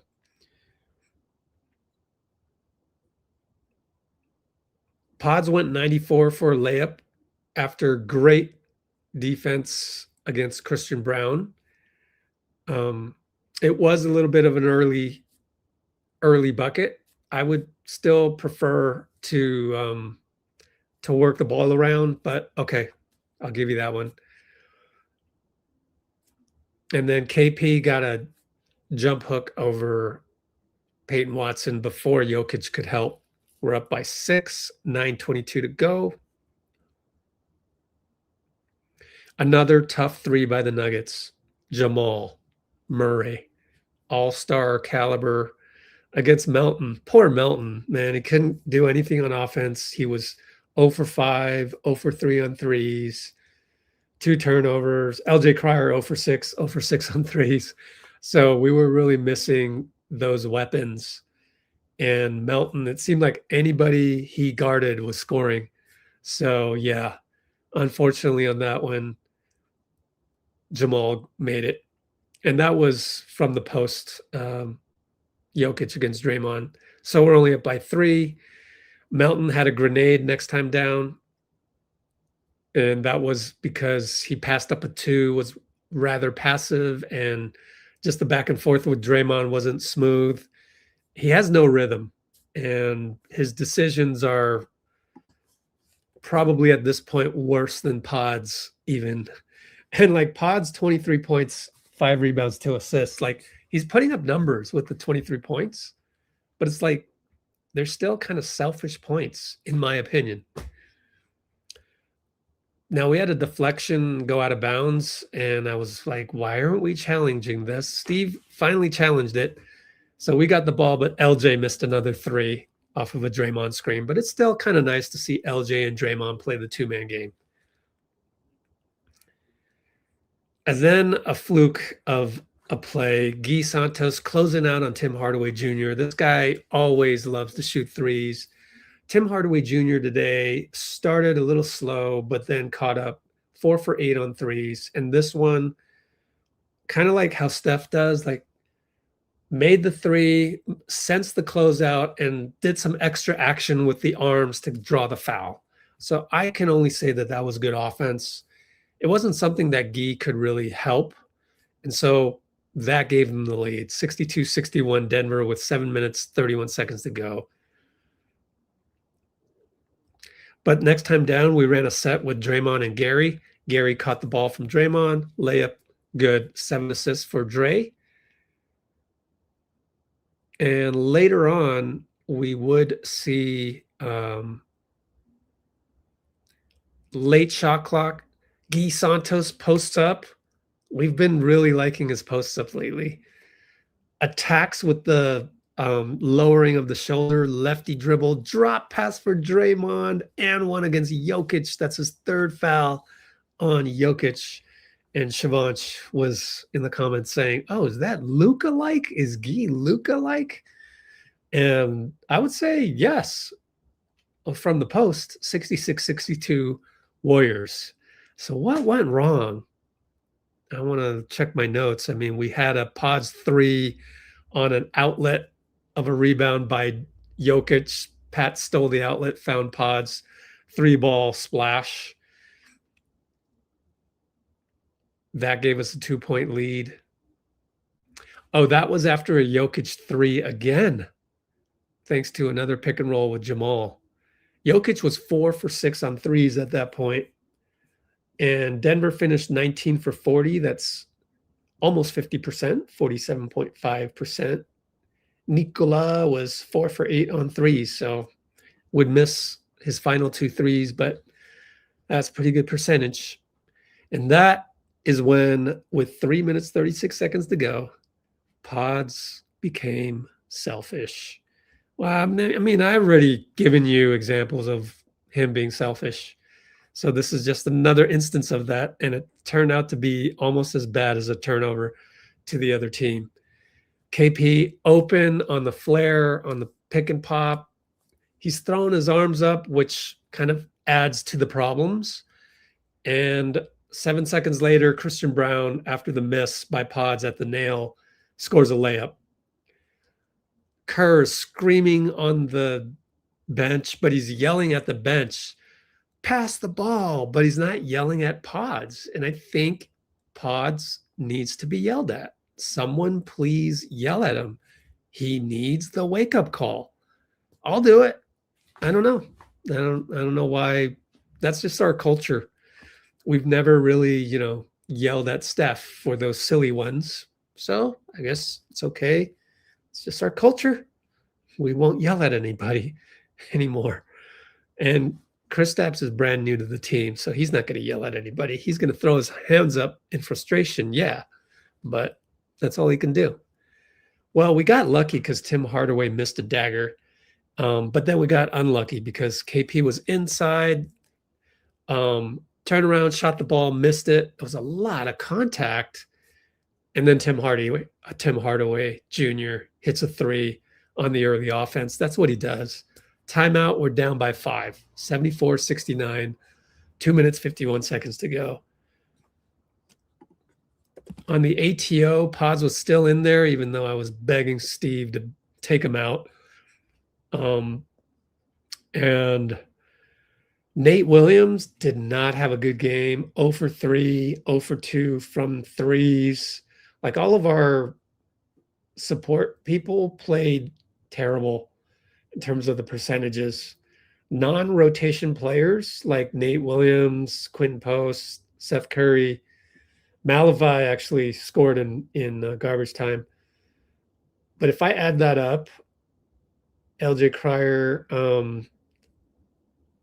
if I even include, but Pat Spencer is one of our main guys. Beyond the first 7 guys, we were a startling 1 for 13 beyond the first 7 guys. Oh, that hurts to say, man. Oh, man. We were 1 for 13 beyond the first 7 guys. Ouch. All right. Where did I leave off? So Nate Williams, I'm about to criticize Nate Williams. Pick and roll attacks Jokic. Man, if you're going to attack Jokic, I would prefer you just pop the jumper before you attack him. Hit the nail jumper, but no. He goes in, obviously misses against Jokic. Welcome to the NBA. Bruce Brown flies in. He's got some hops for a layup 94 feet later. It's a 9-0 run. We're down by 7. And yet the bottom would drop a little more after that, but closer to the end of the quarter.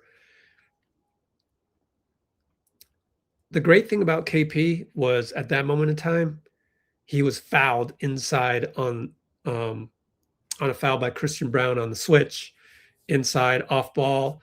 And we were in the bonus. It's great to stop a run with free throws, but we didn't do enough of that. We got Jokic in the lane, driving, spinning away from the Draymond help against Porzingis. Nice move. Nothing you can do about that. We're down by 7 again. But then KP curls around for 3 from Draymond. Good. 78-74. Tim Hardaway Jr. got an offensive rebound against Podz and won. Nothing really Podz can do about that. He's just too small. So I can't really blame him for that, even though that gave Denver a 7-point lead with 1:20 to go in the third quarter. Gee would follow that up with spinning in the lane, fouled by Christian Brown, but actually they called travel before the grab, or after, it was after the grab by Christian Brown. And you can't challenge that. Shivansh looked it up for us. So yeah, turnover, unfortunately. 1 of 4 turnovers by Gee. Jokic came back, tough makeover. Draymond and Gee was there, up by 9. And then Draymond missed the 3 at the top. Melton was holding his left wrist, so I hope he's all right. I mean, we still need him, even though he's been playing bad the last 6 games. But I hope he's all right. We'll have to see. And then the last play for Denver, Jokic was on a wide post, and Gee tried to sneak up on him from the corner. Good gamble, I think, because you're leaving Julian Strother in the corner. But, of course, Jokic has eyes behind his back and got it to Julian in the corner, and he was ready for it. Credit to Strother. He made the 3. That was 10 threes made by Denver, and they're up by 12. So a lot of good made buckets by Denver, but I just think, just going through the third quarter recap, I can't really pin it all on Podz, but again, you go back to the absence of Steph. Someone needs to be a floor general out there. And when you, as the floor general, am taking shots instead of throwing to the best player on my team on offense, everything becomes discombobulated. So, yeah, I kind of am blaming Podz for the first, misstep, followed by a few other ones where they made shots and we didn't. I'm still waiting for the game when we just exclusively go to Kristaps. Why not? Just keep going to him. Speaking of which, Porzingis, 23 points, 8 for 14, 5 for 5 on threes. He's 5 for 5 on threes. Do you see how that gets back to the floor general status? It gets back to that in terms of, can you know that KP is 5 for 5? Therefore, if you got to the nail and you have a choice between shooting the shot at the free throw line or dishing it to KP for another 3, why wouldn't you throw it to KP? So it's just that kind of higher IQ that we need from Podz, and he just doesn't have it. And the arrogance is getting in the way of the IQ, the urge to prove people wrong that he can score 30 or that, no, I can put up numbers.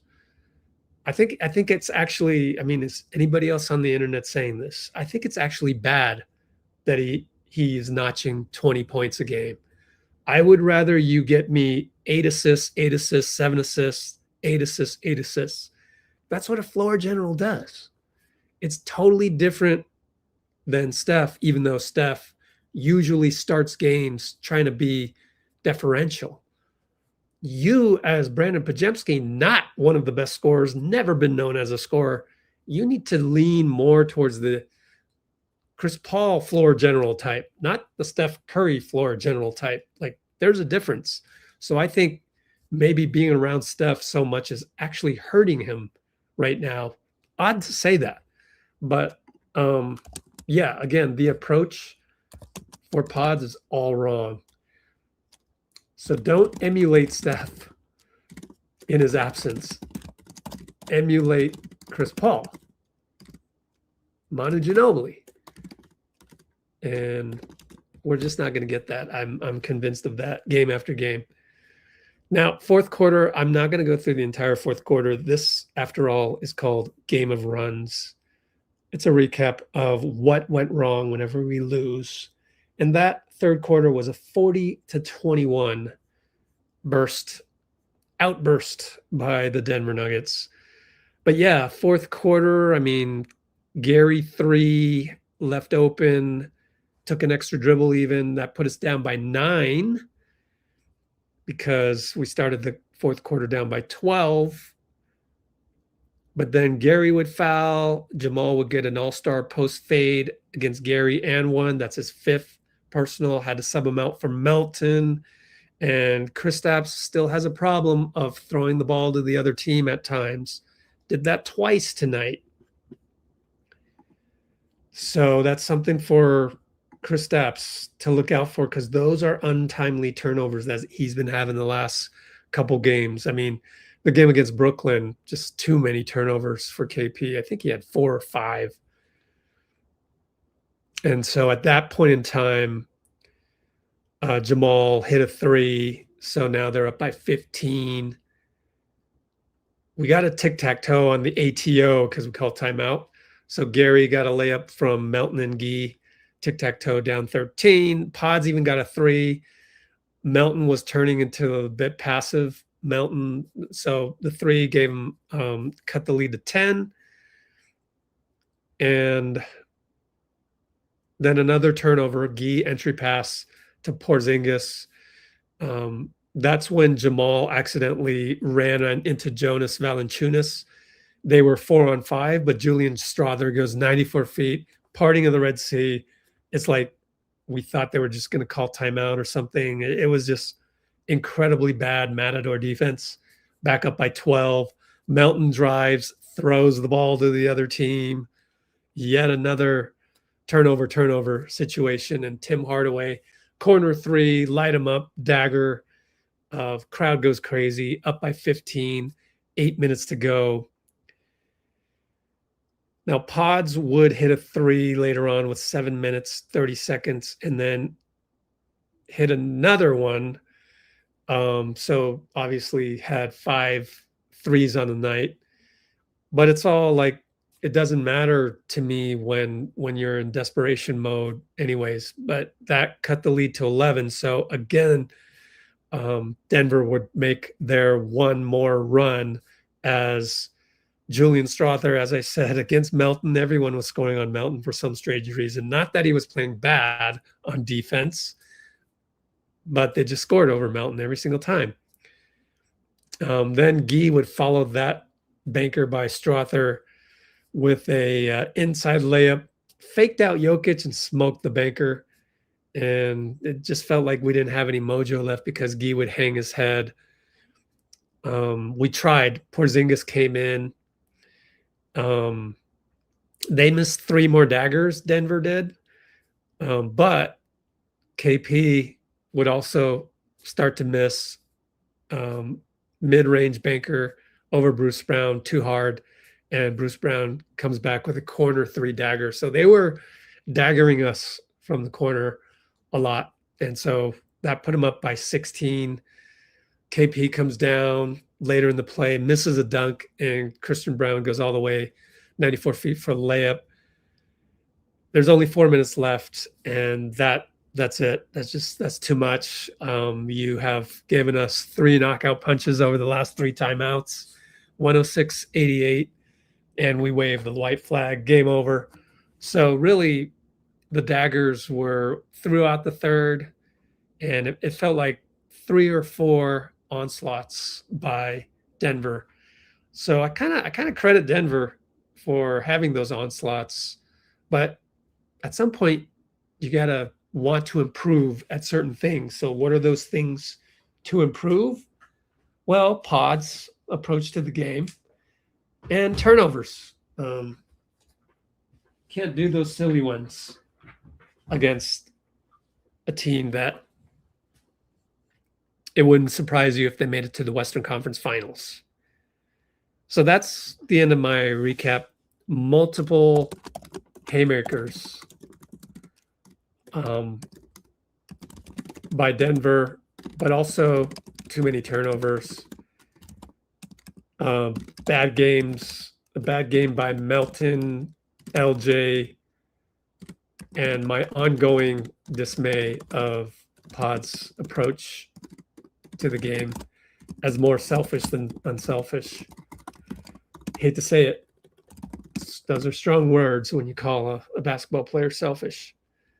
But that's my assessment. That's my judgment if I'm going to judge person. Now, tomorrow, I'll see the forest for the trees, have a good night's sleep. And I'll just go, it's his third year. And, the good news is he's still ahead of schedule. He's actually ahead of schedule. So, but he's not taking advantage of the opportunity is what I call it. Okay. That's the end of the recap. As I said, Denver 19 for 40.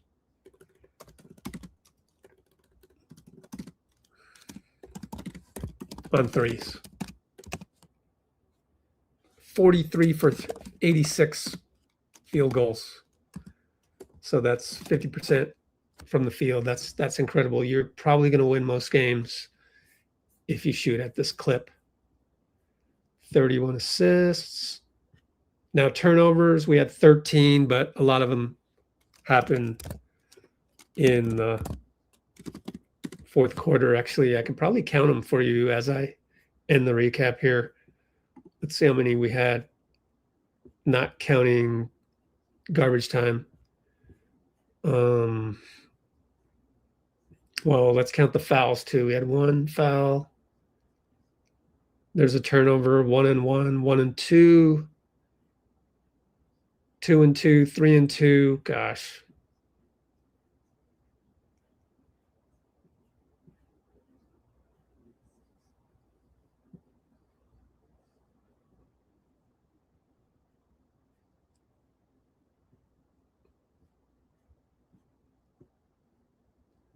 Three turnovers in 8 minutes.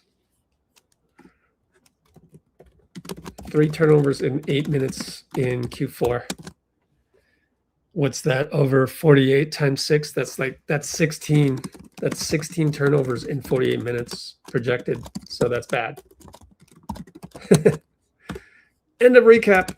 Let's see if there's a Steve Kerr at the podium. My bad. Let's go, Steve. See what he has to say and call it a night.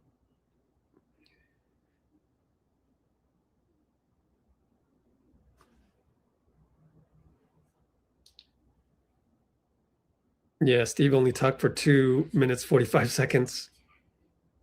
And we only have Sam Gordon in the house over there. So it's a lonely post game. Let me see if I can. It's very dark in Denver over there. See if I can spruce this up a tiny bit.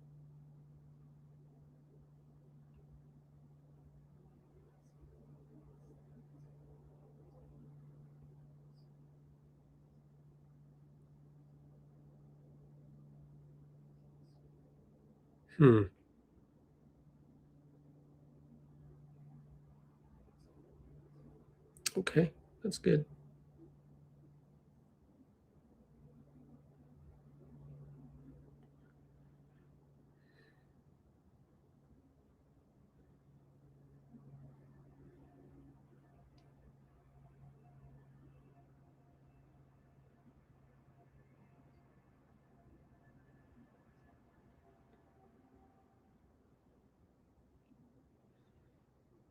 All right, let's go to our Discord server. Podz is at the podium.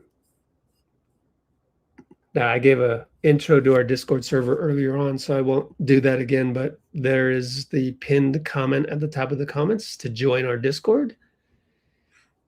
And we're going to go to the VIP section of the Discord, which goes to the Warriors beat writers. And let's see what we got.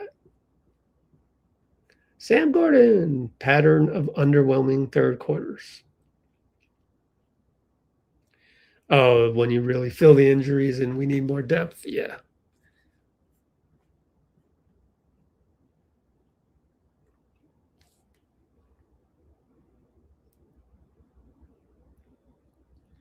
Let me process this.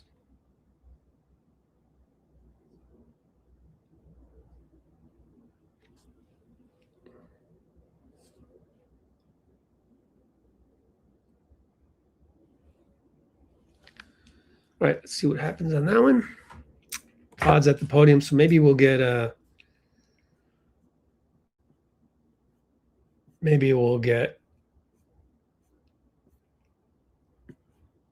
Podz in here.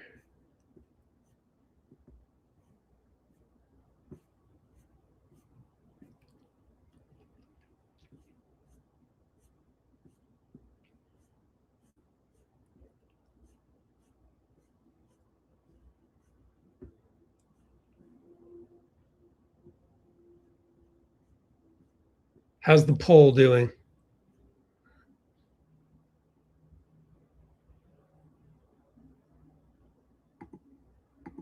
It's half and half. 40%, 50% want us to go ahead and try to win the play-in. Interesting. I don't know. It's a tough call. That's why we do the polls that we do.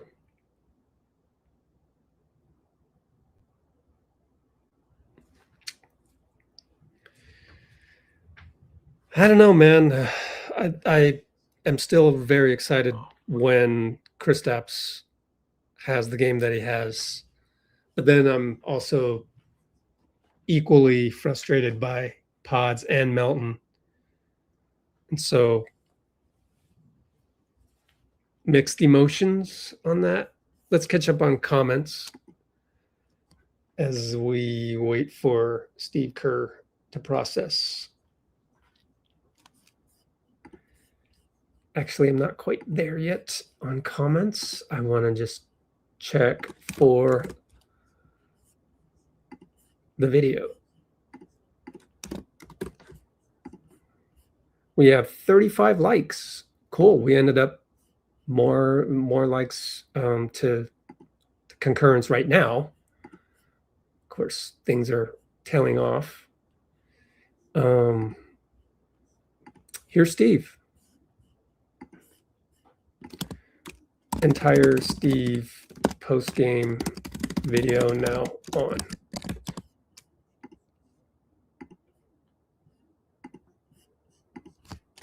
What do you feel like flipped in the third quarter tonight?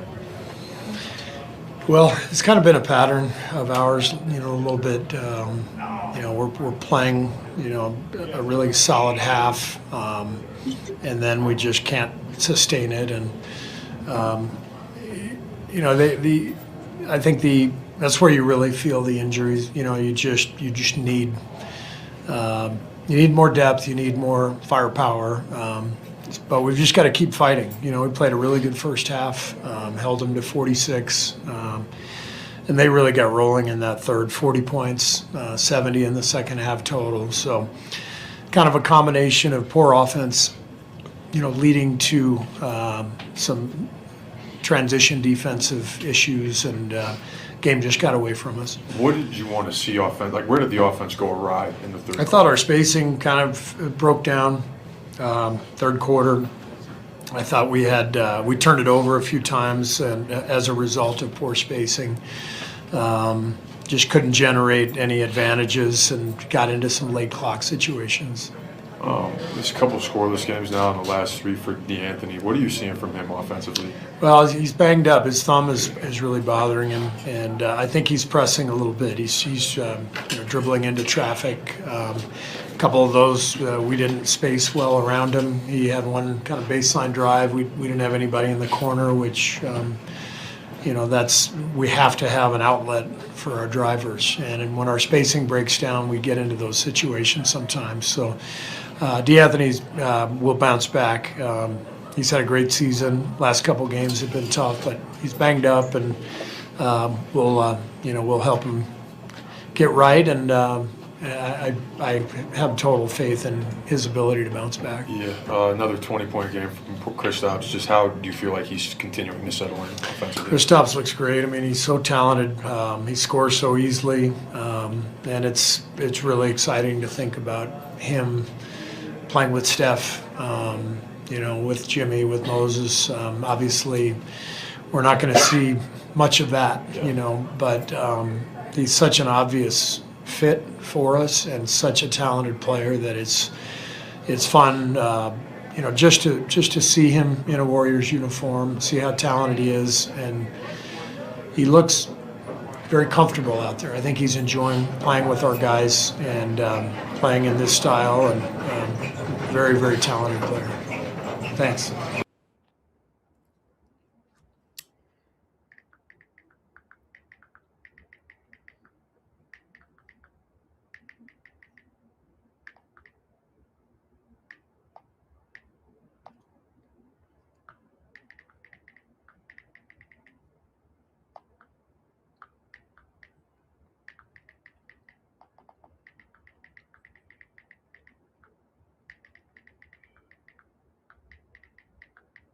All right.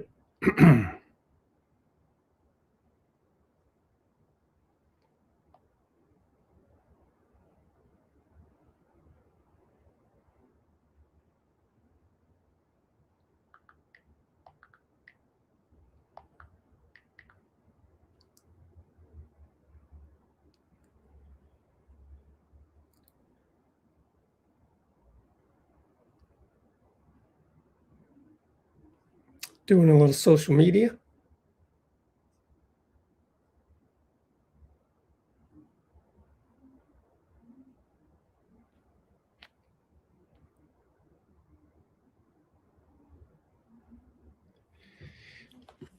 What else we got? Let's go look at some Discord.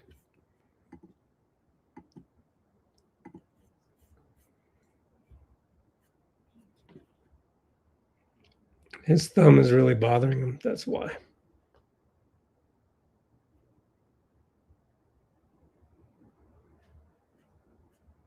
Yeah, left wrist was banged up as well. So add that to all the woes. Here's a little highlight. No sound? Oh, man. Come on, Warriors.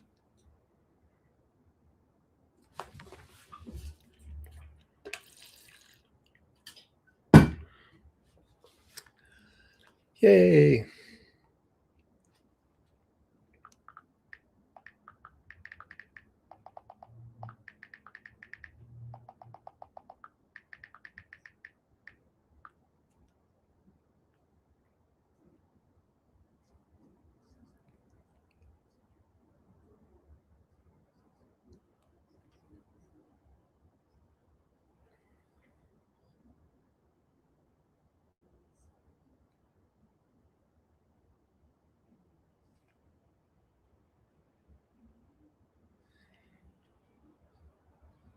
I wonder what Podz said on the podium.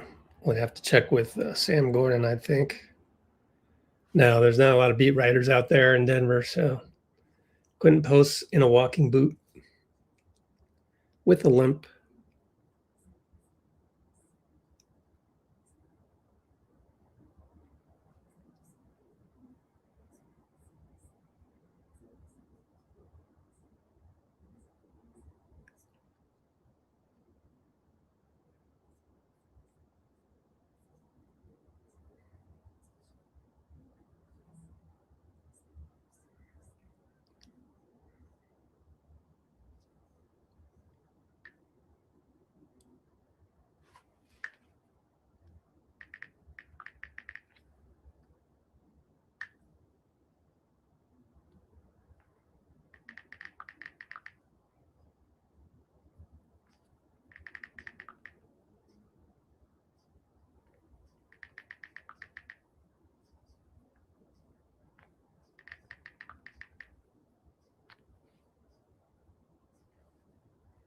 Still haven't caught up to your comments yet, so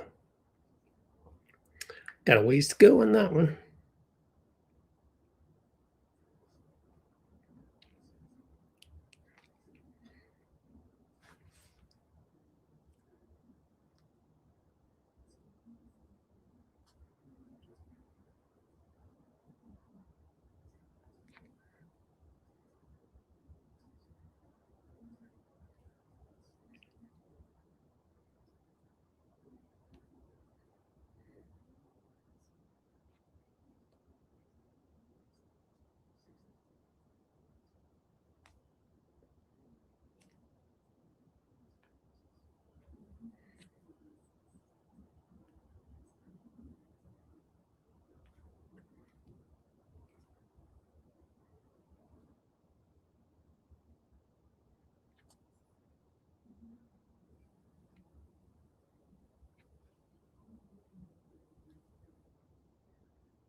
All righty. What's next? Do we have some pods? Well, Let's see. Not yet. All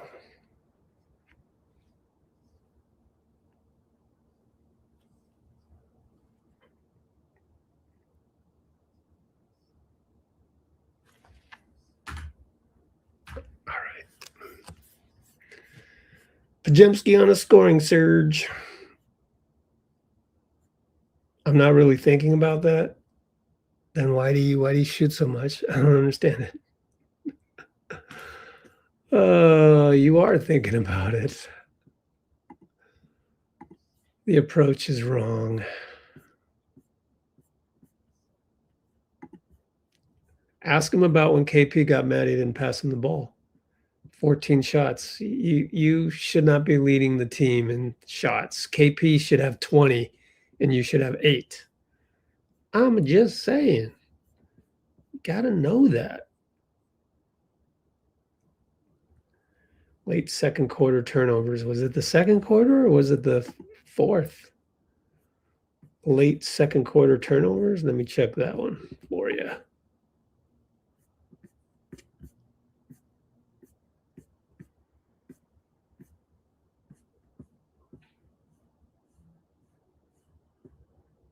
Melton lost the ball.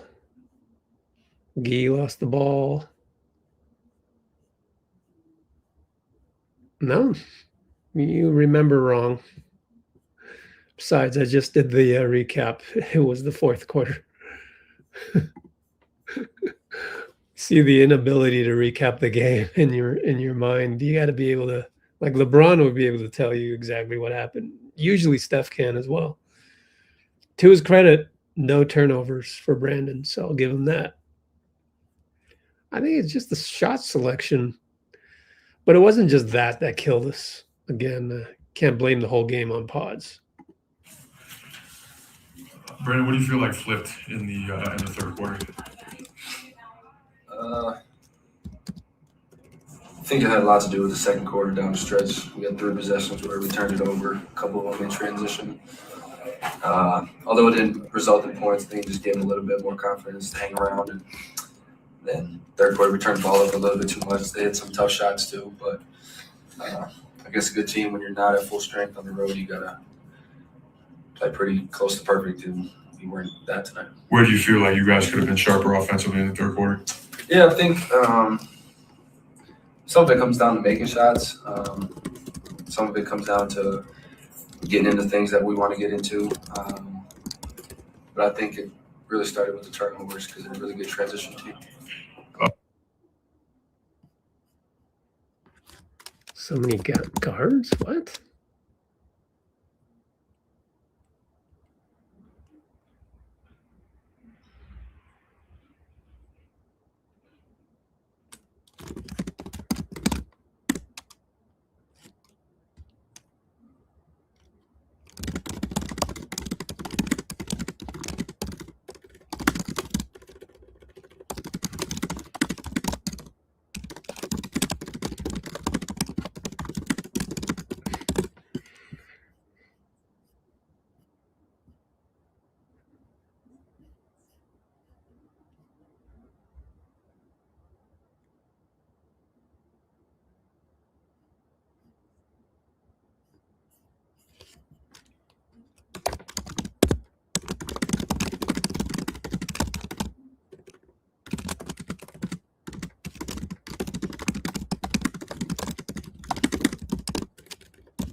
This is the attitude you should have.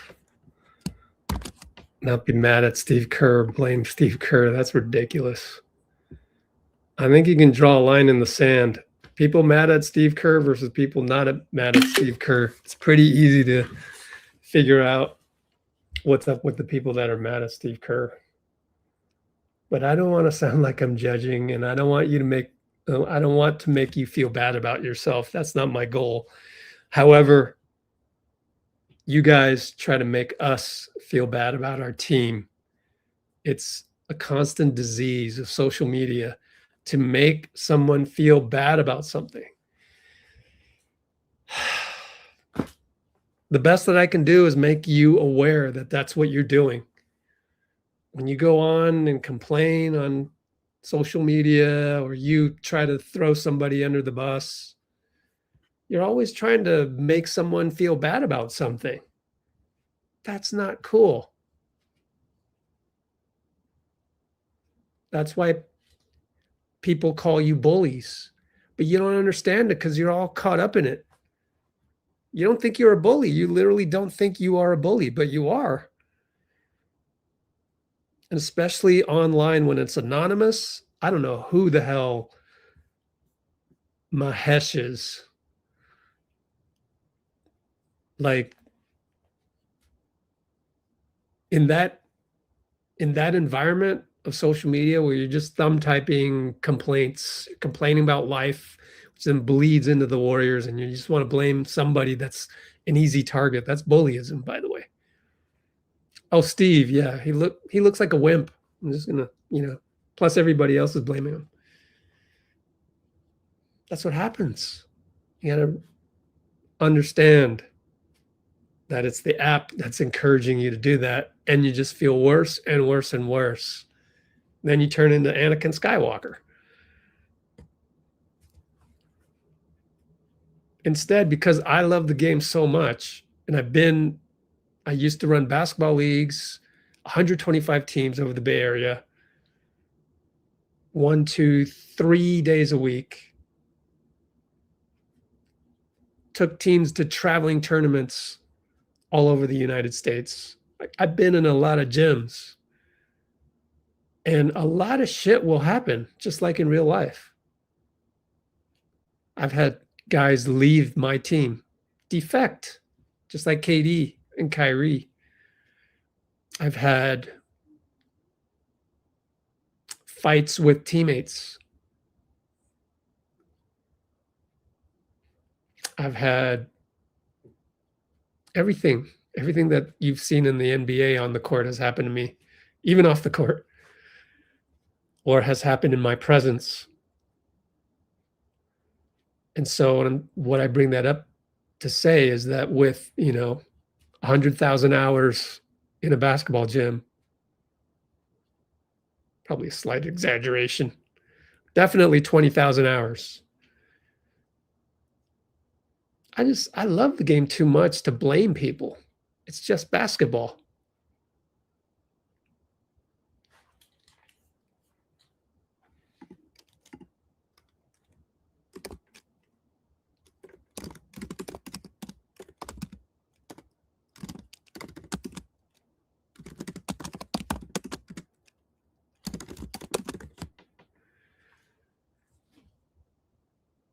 So if it's just basketball,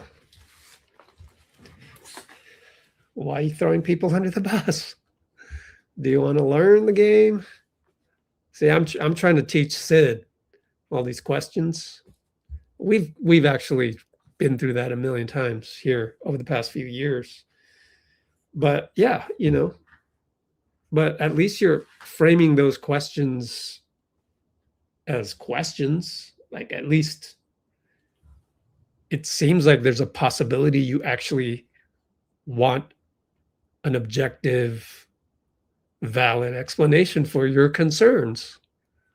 So then I address them, but I'm not going to take any notes on those because we've talked about Steve Kerr a million times. None of this is his fault. If there's anything wrong with Steve, is that the difficulty of the JK situation Could have been better, but not everybody's perfect. Everybody's going to get their Achilles heel exposed at some point. And Steve Kerr's Achilles heel are the athletic type of AAU style basketball players. Luckily for Michael Jordan, when he came back to the Wizards, his Achilles heel came back to bite him. Very difficult teammate to play with. Now, when you're pushing almost 40 years old and you can't win games on your own anymore, catches up to you. Steph Curry is not a perfect player. How many turnovers does he have? I was looking at his assist to turnover ratio lately. It hasn't been good. It's worse than Podz, which is why I looked it up. So, love the game, man. If you love the game so much that you're looking for little patterns in the game, oh yeah, I've seen that before. I saw that in my men's rec league. I saw one team, this guy Chris loves the game too much to ever just give up or not play it anymore. There's a lot of guys on Twitter and thumb typists that'll make you think that they give up. Oh, I give up rooting for the Warriors or what have you, just like Draymond said right here. No front runners. If you love the game so much, you will never be a front runner. You don't even have to try. It just won't happen. You love the game too much to say anything bad about somebody. Oh, it's this guy's fault. It's that guy's fault. Or throw him under the bus. Throw him, look at these behind the scenes with Jimmy. That's fun stuff. That has nothing to do with on the court. And yet it does. And if you use your imagination and pretend that you are on the Warriors like this, and you get to see the behind the scenes, and you get to know everybody from a personal human basis, then you're not relying on just judging wins and losses, because that's a very shallow way to find happiness. Oh, we're supposed to win this many championships. We have Steph. Why couldn't we have won championships or competed for championships in this year or that year? Hey, man, we got 4 of them, man. Now we should be the last team in the NBA, the last fan base to be complaining about that. Oh, we could have drafted better, this, that. Yeah, that's absolutely right. So could about 29 other teams could have drafted better.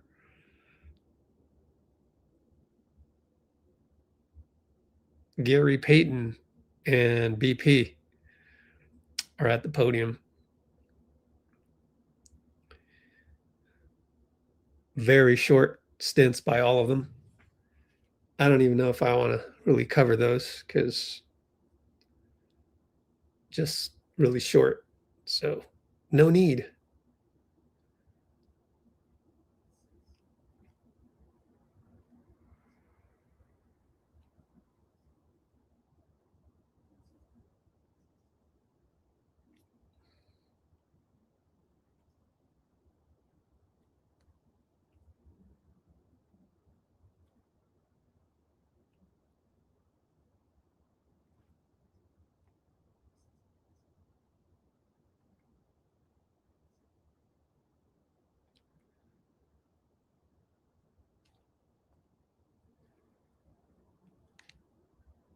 Gary.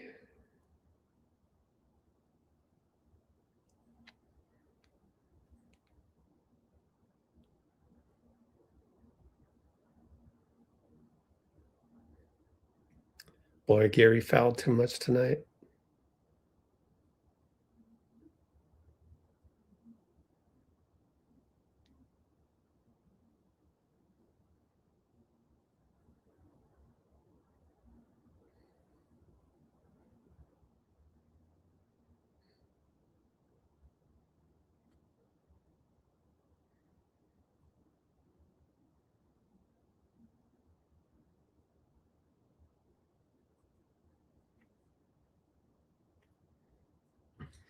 Well, we can watch their post games.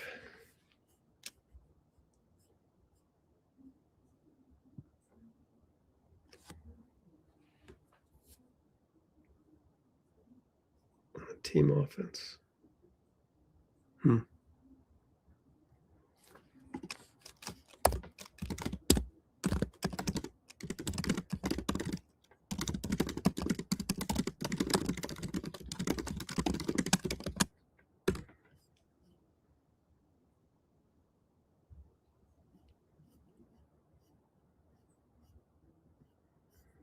Maybe I won't ban that guy.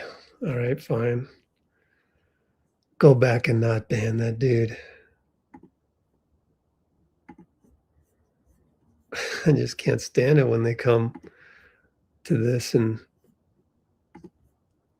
make their claims and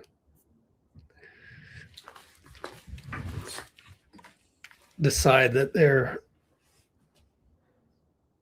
the king.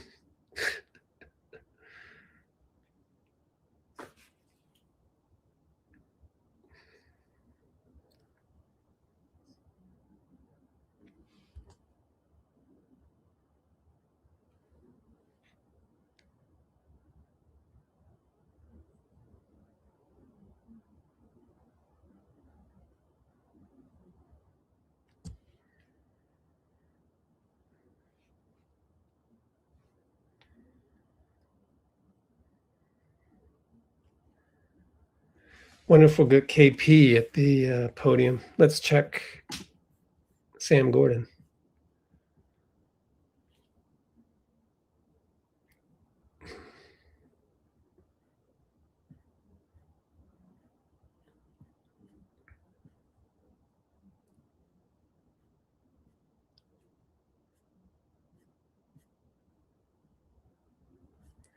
What we learned as the Warriors fell flat. What did you learn?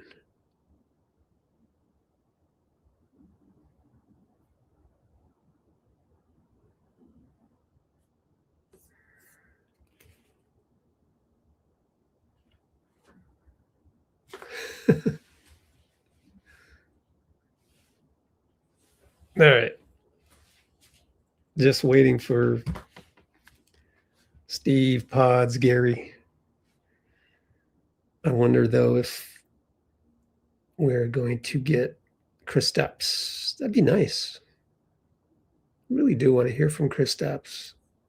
Played well. Maybe he'll be last.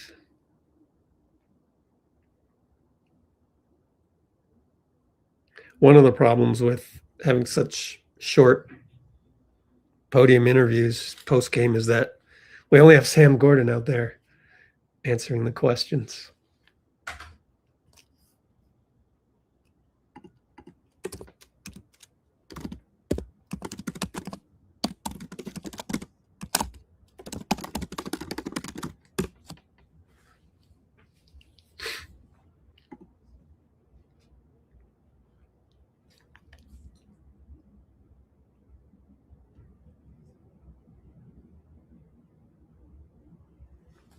All right.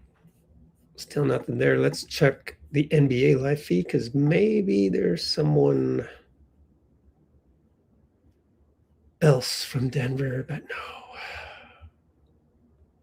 Let me check Hardwood Paroxysm and see how he live tweeted the game.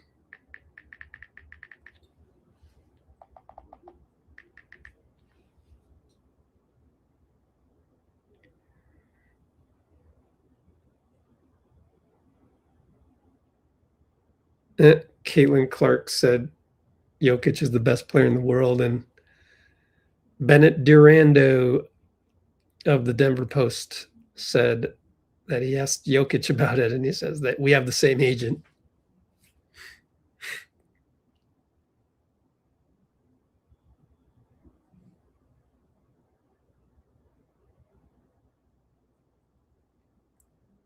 Yeah, not much reporting by Denver people.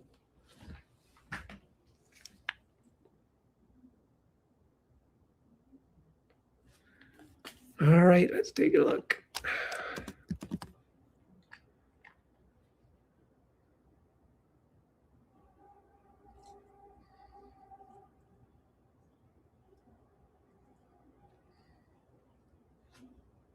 There we go. All right, we're going to look at Podz and Gary. Podz, then Gary post game.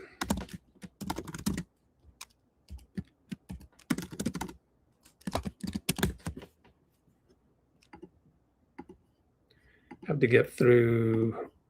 This is a combination with Steve, so got to get through this. What do you feel like flipped in the third quarter? And D'Anthony Continuing to settle in. about a player that he's very, very There we go. I think it had a lot to do with the second quarter down the stretch. We had 3 possessions where we turned it over. A couple of them in transition. Although it didn't result in points, I think it just gave them a little bit more confidence to hang around. And then third quarter, we turned the ball over a little bit too much. They hit some tough shots too, but against a good team, when you're not at full strength on the road, you gotta play pretty close to perfect. And we weren't that tonight. Where do you feel like you guys could have been sharper offensively in the third quarter? Yeah, I think some of it comes down to making shots. Some of it comes down to getting into things that we want to get into. But I think it really started with the turnovers because they're a really good transition team. What do you take away from the first half? I mean, you know, held them to 46 points. I mean, what do you take away from the way you guys played in that first half? Yeah, we're locked in, kept them in the half court. They missed some shots they normally make. But keeping them out of transition is easier said than done. But when you do it, it's a beautiful thing out there. How much comfort do you feel like the group has with KP at this point? Yeah, every game is growing for us. And he's playing really well, high level. We're understanding what his tendencies are, what he likes, what he doesn't. And so each game that we're playing, he's getting better and better, which is a good sign for not only the rest of this year, but hopefully next year. What kind of groove do you feel like you're in offensively? You've been scoring the ball more lately? Not really thinking about that, honestly. Just playing my game, taking opportunities when they're there, and just let the results fall where they may. And you know, fortunately, the result has been looking pretty good as of late for me. Is that it? Yep. Cool. Thank you. Thanks, Brandon. How many headbands have you snatched during game action before? None. This is the first one? Yeah. What happened during that back and forth in the second quarter? It's just unnecessary grabbing, pulling. That's pretty much it. What flipped in the second half? What do you feel like changed in the third quarter?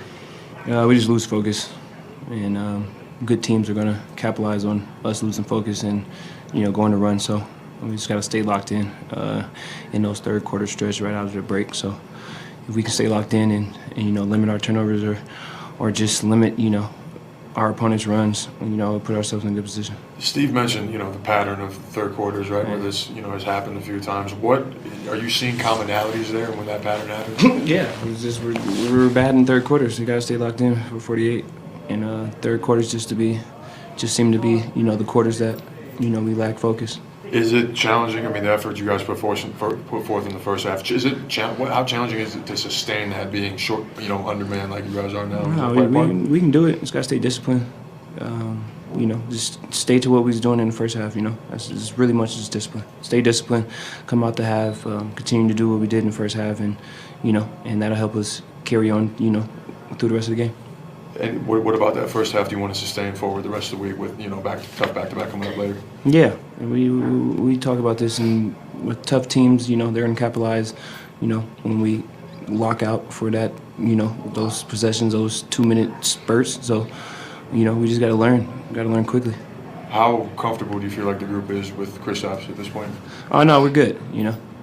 Kind of replaced the dynamic that Jimmy had, with the post up and stuff, and bring two, and playing off him. So let him work, continue to play off him, and like I said, just focus on that other end and coming out of that half, with the mindset of staying disciplined and continue doing what he was doing in the first half.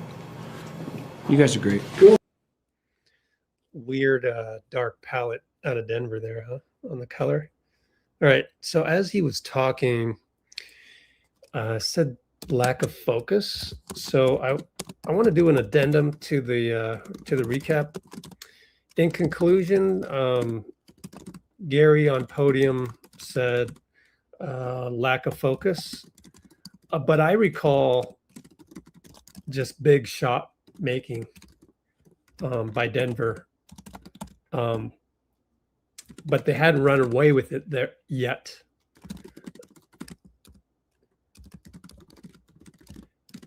So we did not have big shot making. And they did have guys step up. I mentioned Tim Hardaway Jr., Strother,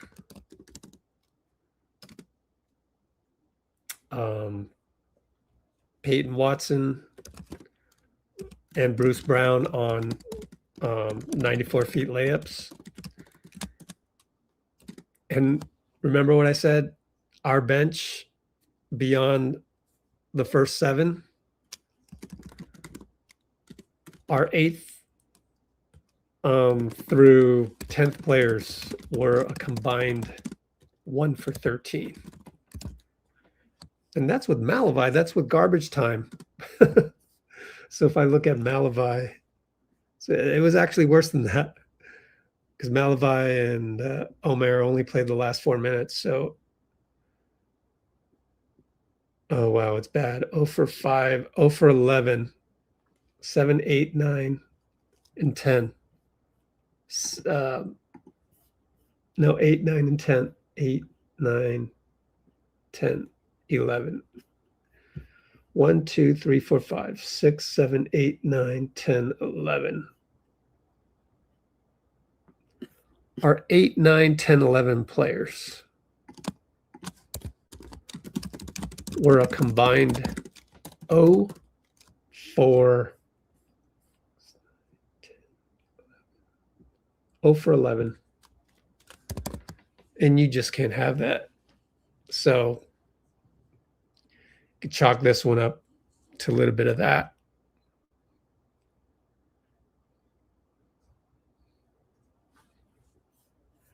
But it's a combination of things, like I said.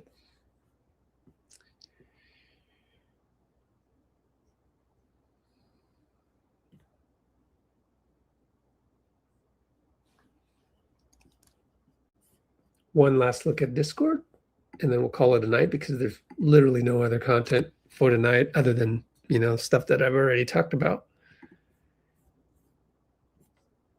We'll see what Sam Gordon has to say.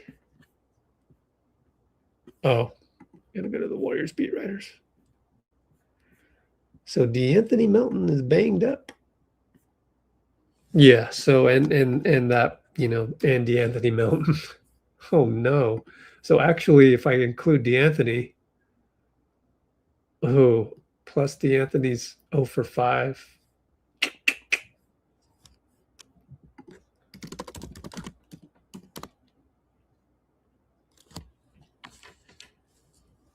We had 8, 9, 10, 11, and DeAnthony. We had 5 guys combined to go 0 for 16. I think any combination of game where you have 5 guys that combine to go 0 for 16, I think you're probably losing that game.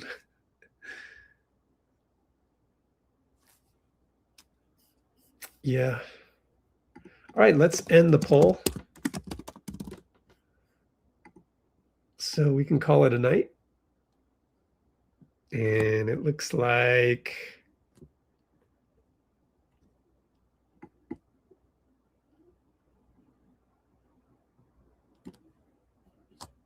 it's a close vote. 61 votes. Nice.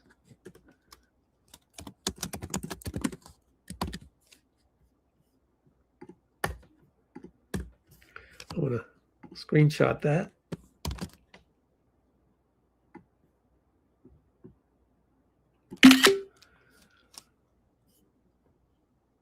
Send it to myself.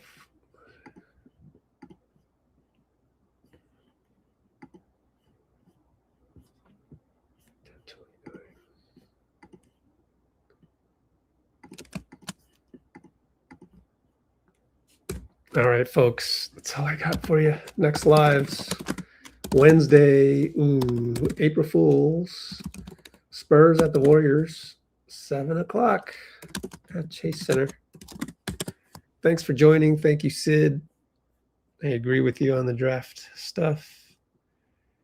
And we will see you in 44 hours.